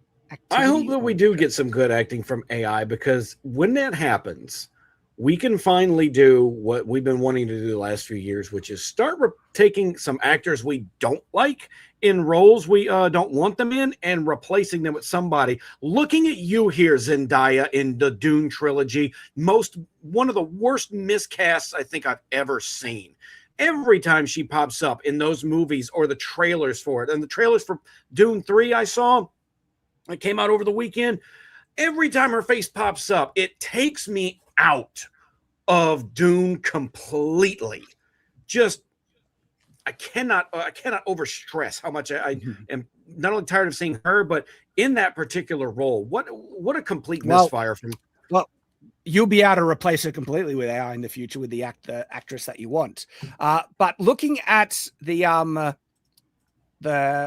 quote tweets, right, and what people are saying. So if you post activities quote, like, I fear that if we don't vehemently oppose this now, then it will become the norm in all the future. So we must oppose it. But it's like, hang on, where was your outcry with other things like Ian Holmes in Alien Romulus? He was literally brought back to life with CGI, but because of CGI, I saw no complaints at all in that film. But because this is AI, everyone's losing their minds.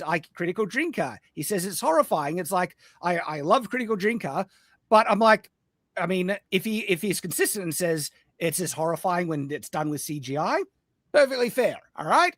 But it seems like there is far more outcry over this just because it's AI.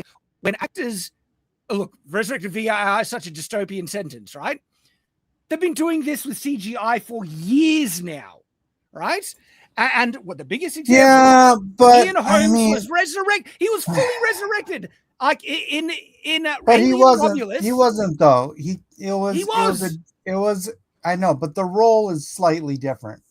Val Kilmer's just a fantastic actor. That's going to be I don't know if he's supposed to play a main role. I'm sure he is. It's Val Kilmer, but he's going to have to carry that, and you're going to have to get another actor to do the acting.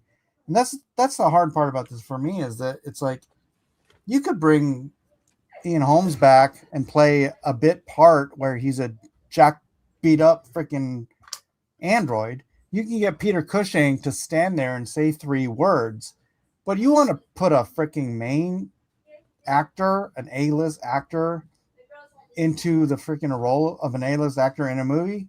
I mean, unless he's only got like 3 words in the movie, then I don't know. I don't see it. Because you're removing the art from the artist. As long as you're consistent with it, I'm okay. That's a fair thing. But if people were not losing their minds as much as when it's done with CGI, but now are just because it's AI, to me, that is revealing the double standard hypocrisy. Okay. Where this is like a list of actors that were quote unquote resurrected, okay, with just CGI effects. And so from Audrey Hepburn, Paul Walker, Marlon Brando, they're saying this one Robin Williams wasn't, but maybe they will in the future. But Peter Cushing, there's Audrey Hepburn, Philip Seymour Hoffman, okay, Jessica Chastain. I would point out that people complained about all of these. I'm saying I did not see people spurg out and lose their minds nearly as much as I'm seeing with the Val Kilmer one about AI. Well, yeah, but this is a way bigger deal too. I don't know. I mean, the principle is the same. That's fair. I don't know how big of a role he's playing, but if he's playing a significant role and he's not acting, and that's why. Why does that really matter? Like, if he was on board because with acting is an art, Shad. It's still going to be driven by a human. It's not going to be the artist doing it. It's very likely they will have an actor do it, and they will use AI to replace the face. That's doing it. It won't be Val Kilmer. It'll be some artist in a freaking skin suit. But it's still a person. The face is one thing, bringing back the face or whatever, but bringing back having him be a significant actor in a movie, that's a completely different issue. Right. That's weird. See, I don't know. Like, I'm like, if they were on board with it, you get to see actors that you really loved in certain roles continue on into the future. And if it's you're not seeing the actor, you're seeing someone else wearing a skin suit. That's like in animation, you're not really seeing the actor, you're just getting their voice. ChatGPT with the mask on. We have the fake layer in CGI. An actor, like real acting is a freaking art that is only hang on. That can only be done by the actor doing that argument. Come on. Yeah, like, no, if you have a real acting, Mike, if you have a real actor give their performance and then they replace the face to show, Val Kilmer or someone else. Oh, great. Now you're a fan of Milli Vanilli. No, but that's the same as like a real actor giving the voice in animation and having a fake, image over top of, looking like someone else. It's equivalent. I do not see the voice actor is still a human, and exactly. That's what, if they have a real actor give the performance, and then they just make the image over top look like Val Kilmer, that's still a human. That's still the soul. But it's not Val Kilmer. So I'm coming for Val Kilmer, but I'm not getting Val Kilmer. It wasn't really Pocahontas either. I'm getting some insert. Pocahontas. What, you're telling me actors pretend and fake to be someone else that they're not, and they're not really them? Well, yeah, Pocahontas looked way different in real life than she did in the animated. Yeah, if I go to see a movie with Val Kilmer, I don't want to see somebody dressed up as Val Kilmer. That's not what I'm going to see. If I want to see a movie of Robin Hood, I don't want to see an actor pretend to be Robin Hood. That's a totally disingenuous argument, Shad. No, that's a complete equivalence. It's not. You're not playing a character. Yeah. You're playing an actor. I'm just a dude playing a dude. Disguised as another dude. But it's not. If I may butt in here, yeah. The thing that no one's brought to light is the one deciding factor as to whether or not this is acceptable or even wanted is going to end up being the audience reaction, or not. They're going to do this. Whether or not audiences want it or buy it is the big deciding factor. Yes. If they show up and they are okay with it, it may just be one of them things that gets thrown out there. And if it succeeds and works, it works. And if it doesn't, it doesn't. I know for me, just from the perspective of if I knew my family could use my likeness to help support them down the line, that would not hurt my feelings. I know James Earl Jones gave permission for his voice to be used by Disney for future Darth Vader roles. And we know whenever we hear voice Darth Vader from now on, it's just going to be an AI of his voice. And they've already done it. Yeah. They've already done it. They've been doing Where was the outcry there? Where was the outcry that AI was used to replicate his actual voice, James Earl Jones' voice, in one of the recent, which was the recent Star Wars that did it? It was Andor. No, I think it was Obi-Wan. Was Obi-Wan. Obi-Wan was that the one? Yeah. Replicating his voice. I didn't see the people lose their minds nearly as much about that when that was actually AI. It's because what? You don't see his face. Is the fact that you're seeing someone's face be depicted with AIs. To me, you're selling me a fake actor. It's like it's not actually him. You're telling me they did that with Darth Vader. No, wait, no, it's different because this is like, oh, come see Rocky, and it's like after Stallone is dead. Oh, come see the next Rocky starring Sylvester Stallone. It's like that's not Stallone. He's just like a generated AI version of Stallone, and it's a robot playing him. There's no Stallone involved. It's just a pile of ones and zeros. It looks like Stallone and has no voice. This the voice AI generated by Stallone. Yeah, this is probably the worst take you've ever had, Shad. Oh, come off the mic. This is not one crap. Not one acting choice by Stallone. Don't try and dismiss an argument by belittling it. Address the actual logic of it, because I already did. I'm just I emphasizing counted how bad of a take you had. No, Mike, I counted you with equivalent examples that you haven't addressed. And let's look at the Stallone one. Pretend Stallone passes on. Rest in peace. Love Stallone. That would be a tragedy, right? And they want to make a new Rocky film, and they recast a new actor to play Rocky. You would be okay with that? A new actor, yeah. New actor, okay. yeah. New actor, yeah. But you wouldn't be okay with AI making him look like Stallone, that same actor. And if that actor wasn't born with it, I wouldn't selling it to me as Stallone, no, because I'm not watching Stallone. I'm watching this weird even though phantom. Like, if Stallone was okay, fully on board with it, the actor they cast was okay with it, because they want the continuity and feeling that you're still watching the real Rocky, and that character is so tied with Stallone's appearance, right? You would think that there is they've crossed some type of ethical line, moral line by using AI to make him look like the I don't think the way the character ethical or moral. I think this is an artistic issue. It's not going to be Stallone making the choices. Vague language. It is not. Substance. Yes, it is not. Acting is an art. Like if they made like a new, the art isn't taken away with the scenario I just proposed. It's still there. If they manage to like replicate Van Gogh and they make new Van Gogh paintings using AI, like that's not really Van Gogh. I mean, it looks cool, but it's not really Van Gogh. Yeah, it's like, sell it to me as a Van Gogh. I'm not paying that price for a fake painting. Exactly. I just drew this. If somebody else just wanted to copy my style and then they put they copied my signature, is it just as good? Well, hang on. If you gave permission and said I approve, yeah, I'd be fine with it. No, it's that is the dumbest thing I've ever heard you say, Shad. What? No. What? If you said, Mike, be honest. No, come off it. Mike, be honest. If you approve, I'm saying if perfectly fine as long as I said it's okay. Holy cow! Repeat what you just said. Repeat what you just said, Mike. Repeat what you just said.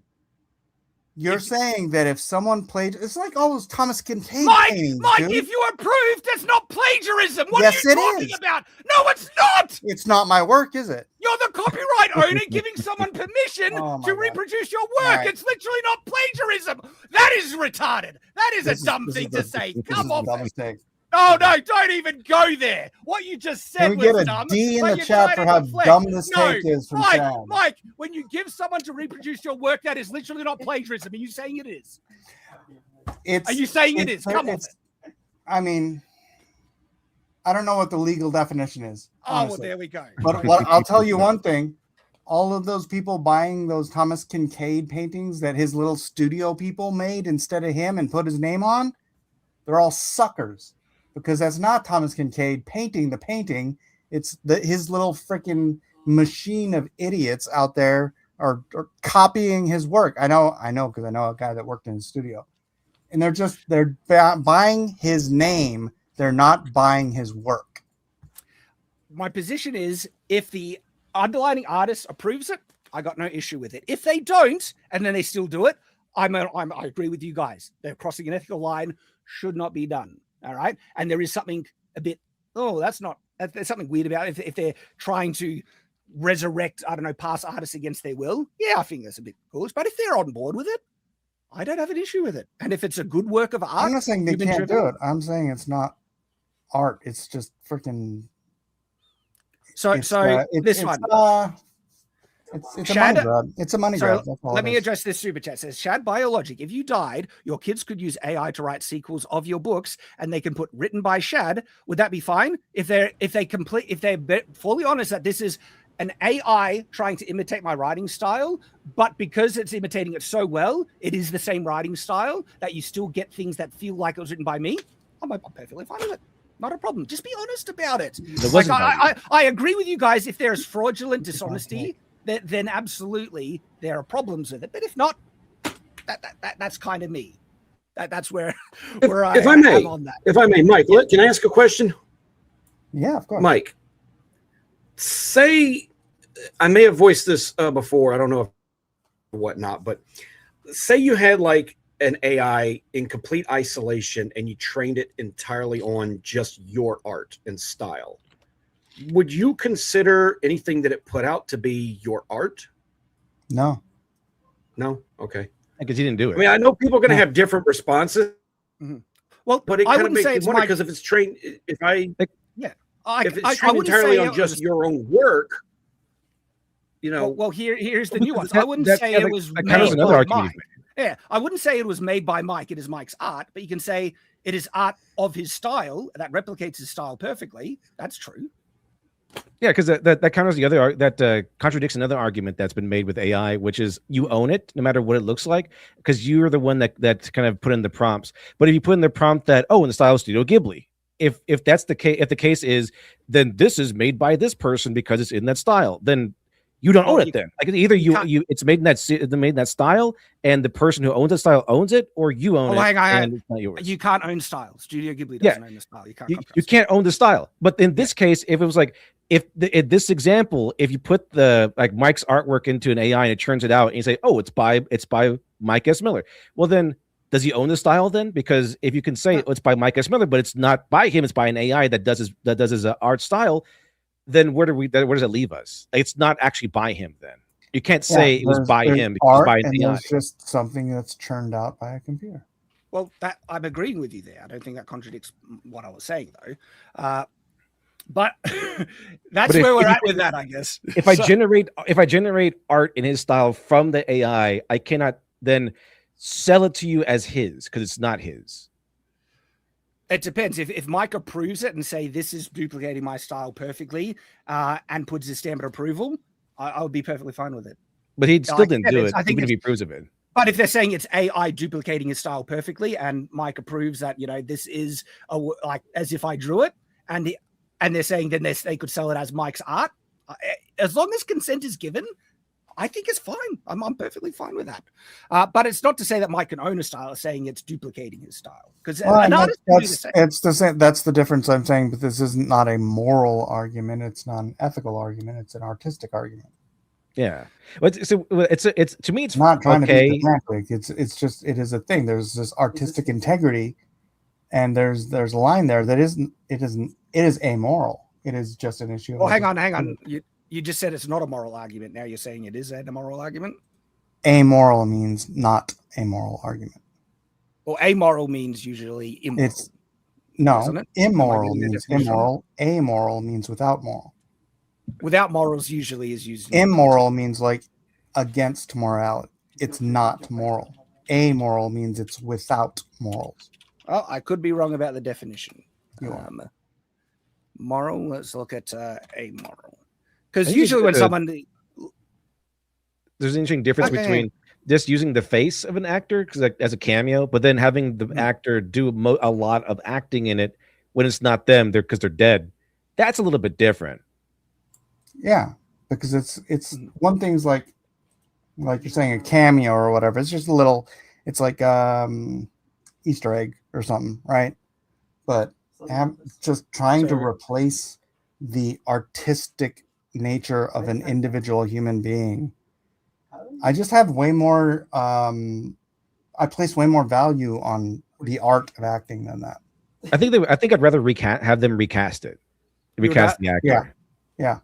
In my mind, they can do both. They can recast it and make them look like the character's meant to with AI, and I don't see any robbing of artistic integrity there at all. Or the I think that you want to allow the new actor to breathe his own life. I know now everything's woke, but it's in the case where it's not woke and stuff, and he does his best. I think we robbing the new movie of this new actor's artistic capability. I mean, if the actor's okay with it, I mean, I'm fine. I don't really see many actors doing it because I'd rather see their faces. I don't see why an actor would be okay with it. I wouldn't.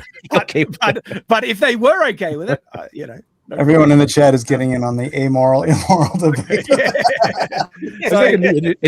Addressing the super chat because it's relevant to the topic is like, Shad, use AI to write a sequel to your book. There's 0% chance you'd really believe it to be your style. There are factors in AI that an AI can't replicate. That's irrelevant, like if to the point if it could, where like we're saying, if it could perfectly replicate someone's style, if an AI could perfectly replicate my writing style, and then I was the one that prompted it and guided it, I wouldn't do that because that robs me of the enjoyment of the creative process, and I love writing myself. But if I was to do that, right, and it was a perfect replication, I would be perfectly happy to say that that is, you know, me. And put my stamp of approval, because if the consent is there, sure, not a problem. But again, that's talking about if it perfect replication. And I'm not even sure AI can do that with writing yet. It's much closer in doing it with visual depictions in stuff. No, sorry, in terms of the moral, amoral, you go both ways, honestly. And it can either mean non-concerned with morals or a lack of morals. So it's not something I'm beyond good and evil. Exactly. Great. Sounds like me making the decision to draw realistically or cartoony is an amoral decision. There's no involvement of morals. Yeah, it can be used. It can be used in that context as well. Well, if I can't say that drawing it cartoony would be immoral, unless I wouldn't be made it nude or like porn. That would be immoral. All right, gentlemen. Changing this tracks is English for today, ladies and gentlemen. Yeah, there we go. Changing tracks, gentlemen. So, did you hear about what happened with the Reacher star, Alan Ritchson? He thought he was still in the movie, apparently. I don't know why he was beating up his neighbor, but I just hope he brings that energy to the next Reacher series. It's going to be great. So, did you see how big his neighbor was? The guy's like, that was like an even fight. The guy's like 6'5". I imagine he feels like he can kind of take most people in a fight. You know, it's a pretty big dude. Yeah, so was the neighbor. This is like, wait, Reacher star Alan Richardson was captured on video allegedly beating his neighbor in Tennessee, and so allegedly live the American dream. Now, I mean, this looks really bad. We don't necessarily know what led up to it, but once the guy is down, and this is his neighbor, they continued kind of wailing on it. Now, there is context because there's a clip of the neighbor saying, and we'll get to it, saying that he did push Alan at first, but we'll see. But this look, it looks very, very bad. So I don't even know what really is going on, but we already saw him kind of throw a couple of punches while the guy was already down. And his kids are like he loses control of his bike. Yeah, because the engine was still running. He tried to pick it up, and his kids are just sitting there. Is that it? Those his kids? Those are his kids. Yeah, Blue? Alan's kids or the neighbors? His kids. Which one's Alan? Like, the blue or the white shirt? The white shirt. Like you can tell. Oh. Look, that's it. Okay. You can tell by his frame. He's a big dude. Yeah, that's definitely. You know what's at the core of this that no one's pointed out? He was on a bike, and I got to tell you, the reputation of cyclists is pretty harsh online. You know, they're a whole different breed.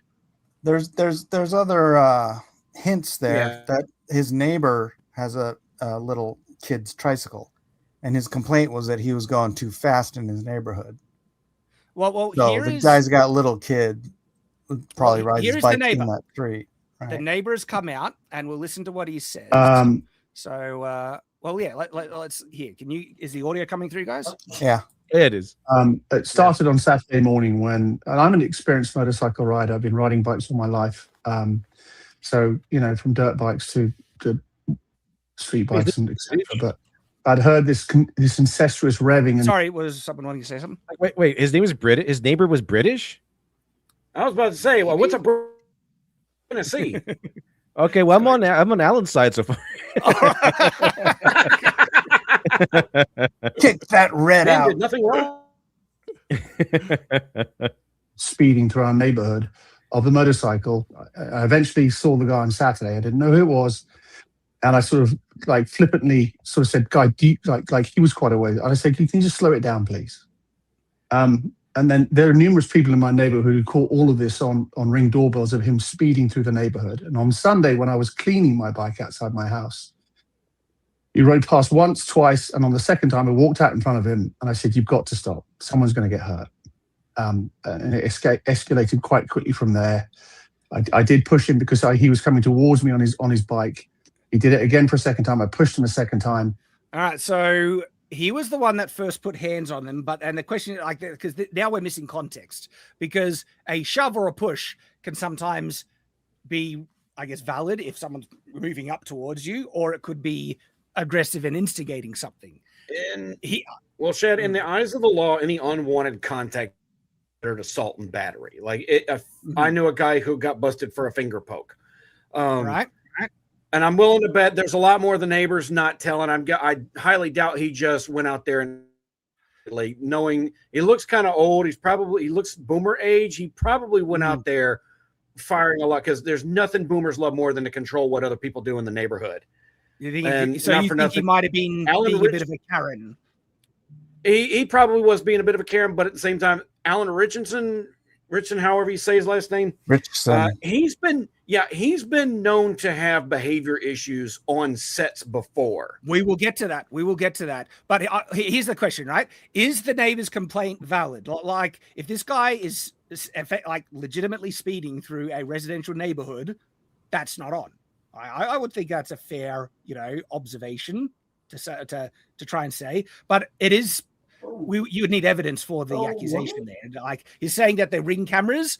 I don't know, like a stationary camera, even someone traveling like 20 kilometers sometimes can look really fast, right? So what's the speed limit? Was he legitimately speeding recklessly, or did it just look like that?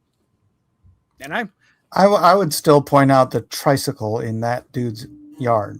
He's got kids that play in that street. Yeah. Well, let's listen to the rest of it. I think the second time he got off his bike and it kicked the crap out of me. And you can see he hit me in the back of my head. I went to the ground and covered myself. It seems like the continued hits is where he could get in a lot of trouble. And that's it. That looks bad. That looks very bad. Once he's down, is continuing to lay into him. It's like, dude. I've had such a shitty day today, and I don't wish the guy any malice or ill will, but we just don't need people riding through neighborhoods like. And he's got to make America great again hat. I'm with this dude. Does he? Oh, he does he? Oh, is that it? Okay. Well, I don't see that. I don't see it. He moved out of Britain. It's the background there. Where is it? I don't see that at all. Where is this? Hey, go further in. Go further in. Push forward. Oh, there, see the background there. See, right in the background. Okay. I switched it. I'm with the Brit guy. I'm with the British guy. Obviously, he's the correct guy in the situation. Oh, we can't see the text. He's that the base one. Of those fake ones. But there's a very red hat there, just right that here. Might possibly be "Make America Great Again" hat. That's true. Then obviously he's the correct guy in the situation. That's right. I don't wish the guy any malice or ill will, but we just don't need people riding through neighborhoods like this. And I just decided, I'm take a stand because someone else has to, because it's going to end up way worse than it could have. Yeah, this is messy already, because I don't know the context. I don't know what this guy is really saying. If he admitted he laid hands first, but was that a defensive one? Was it escalation? So it still feels like there's things that this guy is in the wrong, the neighbor. But then the fact that we have Alan on camera doing additional punches when the guy is down and not trying to fight back, that looks very bad for Alan. Now, also, I feel like his kids are used to him being violent. If they just sat there and dad beating up the neighbor again. I wouldn't stand between my dad whooping somebody else's ass. I ain't gonna lie. Whether he was in the right or the wrong. From that Star Wars girl, she says, "I told you guys this dude has been causing problems for years." And I can't remember the specifics, but I have listened to and I actually share some of the receipts of this guy being a bit of a douche. Oh, that's right. He was Aquaman. He was Aquaman. So he was a POS that got kicked off of American Idol. He was a douche during filming of Smallville, and now is beating up his neighbors. One decent TV show doesn't change who he really is. It's like, I think that's a point. Like I've heard, and she said some of these things, that this guy is a bit of a jerk. And if that's the case, like him being overly aggressive, right? And even hitting someone doesn't necessarily seem to be outside of character. Now, at the end of the day, I'm not the judge or jury on this case. I can only make observations on what I'm seeing, but there's too much context missing to really know that everything about it. So it doesn't make could me also be a case where everyone involved is wrong. It could be that. Wrong. You know what? Like that. A lot And of if these it- neighbors if I was a end up betting like man, that. Yeah. I If mean, I there's was a a whole betting TV man, show I'd called go- Fear Thy Neighbor, and oftentimes it's just everyone involved is just doing the worst possible decision imaginable. That show, by the way, not only raise your blood pressure watching it because so many escalations seem unavoidable. If you want, back in the day when I was watching the show on cable, whenever new episodes would come out, Shad, if the Facebook page involved, a lot of the families and sometimes even the direct participants in those feuds would be in the comments hashing out again. It was hilarious. You know, if I was a betting man, right, you're probably right. They're both in the wrong, right? I guess there's no pure innocent party in this. You know, but as a public celebrity, the well-known person, it is a very bad look on old Alan Ritchson. And, you know, I was like, it seems to be in line with other complaints about his character. So, yeah, like, does that sour you on him as an actor in roles? I don't actually know for myself. I'm now going to not watch his new Netflix movie. I mean, I don't really like the actor very much because I know him to be very woke, but I do like him as Jack Reacher. He's perfect as Jack Reacher. He's great as Jack Reacher. He is. Yeah, I bet you that British guy went up to him and said, like, "Make America great again," and he just TDS'd out on him. That's why I'm assuming what happened. He's like, "Hey, I make America great again," and he just beat him up, and that's yeah. It's just I know these TDS guys to be that level of psychotic. It makes sense to me. I know that, you know, you're speaking in jest, because ultimately, with whatever political side they lean to, doesn't change the context or guilt of what is actually happening. But I mean, you know. But I can't make assumptions, and I assume the guy that voted for Trump is in the clear, complete victim, absolutely acquitted of all charges, as is Trump, always acquitted of all charges. Oh my gosh, there's so much stuff coming out about the freaking election being stolen now. Have you seen that? It's like all over my timeline. Just like clip after clip after clip of people testifying about like just all of the different shenanigans that we knew about when it was happening, but then they deleted my YouTube channel for saying it.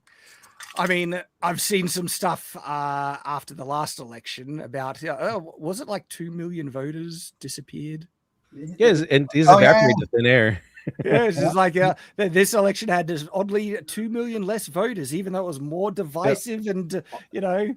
All those voters who are like living in parking lots and abandoned warehouses didn't show up this time. They just went around. Oh, strange. I was soured on him when he came out after Reacher started pop, and he discovered that a lot of conservatives were really enjoying the character, and his TDS took over. He went off on conservatives and Trump on his Instagram I mean, that's account. Like a mean audience. Like, you know what? Yeah, like, dude, read the room. But the bulk of the audience for Reacher would be conservatives. The guy, lead child, is a British guy who loves America, who's a Yankees fan. He married American woman who loves England, and they moved to America. So he loves America that much. So no, the guy who wrote the Jack Reacher, not Lee Child. Oh, nice. That guy's a badass. That guy was like the original canceled guy. Like he had some smarmy guy at his work. He wanted to get Lee Child fired, so he would just do things like change the rules, but not, and then send out memos to everyone but Lee Child. But Lee Child would he looked through trash cans to get the memos and still kept following the rules. They only managed to fire him after he went on vacation and he came back fired. But he was like the original canceled guy. That's why he wrote the books, because he used to work in television. but he got fired. He's like, you know what? I'm gonna take a year and see if I can write a novel and see if I can make a living that way. And boom, a legend was born. There you go. Cool. Good for him. Let's catch up on the super chats, gentlemen. So following up from Walla Yamuna, member 33 months, talked about a video of a wheelchair robber, robbing a jewelry store, holding a gun with his feet. Then he had the grace to send another super chat and sent me the video link. And so by the power of Grayskull. No, but by the assertiveness and sharing nature of Walla Yamuna, we have this gem to share, everyone, of a man robbing someone, holding a gun in a wheelchair. AI could never recreate something like this. That's a talented man. Literally a crip robbing a well, all right. There you go. Don't discount any disabled person from being able to use a gun is the takeaway from this live stream. Put all the money in the bag. Who could have been the robber? Was it Stephen Hawking? Put the money in the bag. A super chat from Foe Space Big Paws Q says, Shad, do you have a review of a hook sword? Unfortunately, sir, I do not. They're not commercially. I think they are on martial arts sites, but I haven't had a huge interest. But maybe.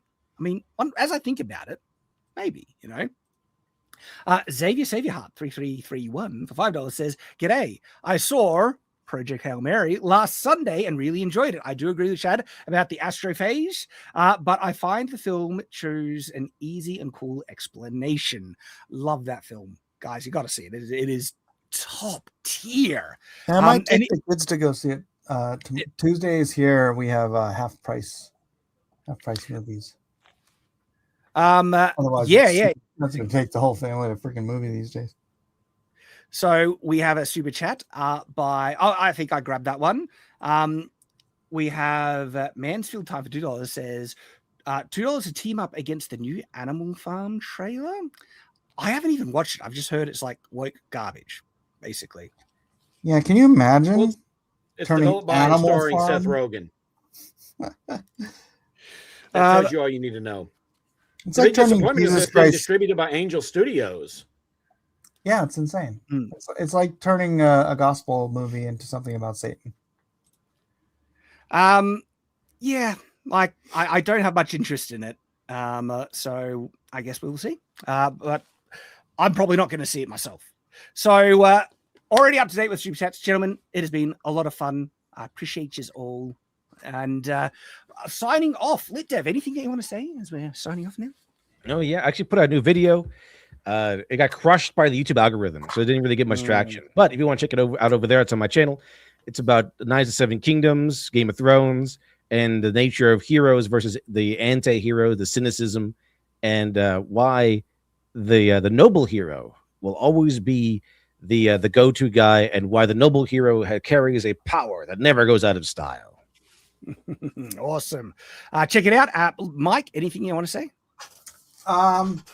So I did a new cover for Afar. This is my gospel story. We've shared it here before, but it's the gospel without words. Coming soon, I will be launching a campaign for this. So it's a really cute wordless gospels, and I think any and every denomination would appreciate it. So it's a great ministry tool. Anyone can get the gospel message without any words whatsoever. You don't have to read. You can show it to your kids and just explain the whole thing to them. Awesome. Yeah, that looks great, man. And John, also, I do this with my foot.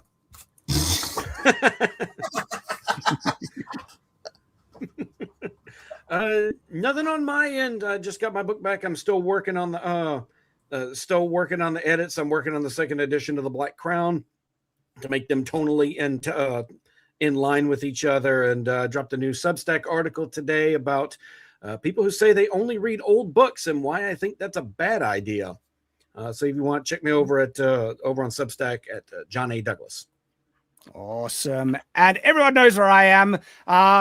What's been fun, right, is these live streams. I'm clipping out, like, I should have been doing this for ages, but clipping out like the topics and posting them as regular videos on Night's Watch.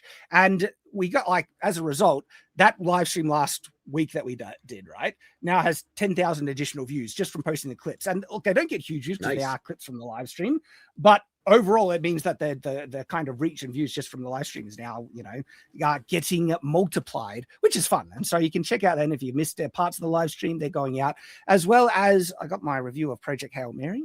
That's out on the channel, and Shadiversity doing all that stuff. And so that's us for this week. Thank you everyone for joining us. Hope to see you next time on the Culture Crusade. And as always, stay on watch.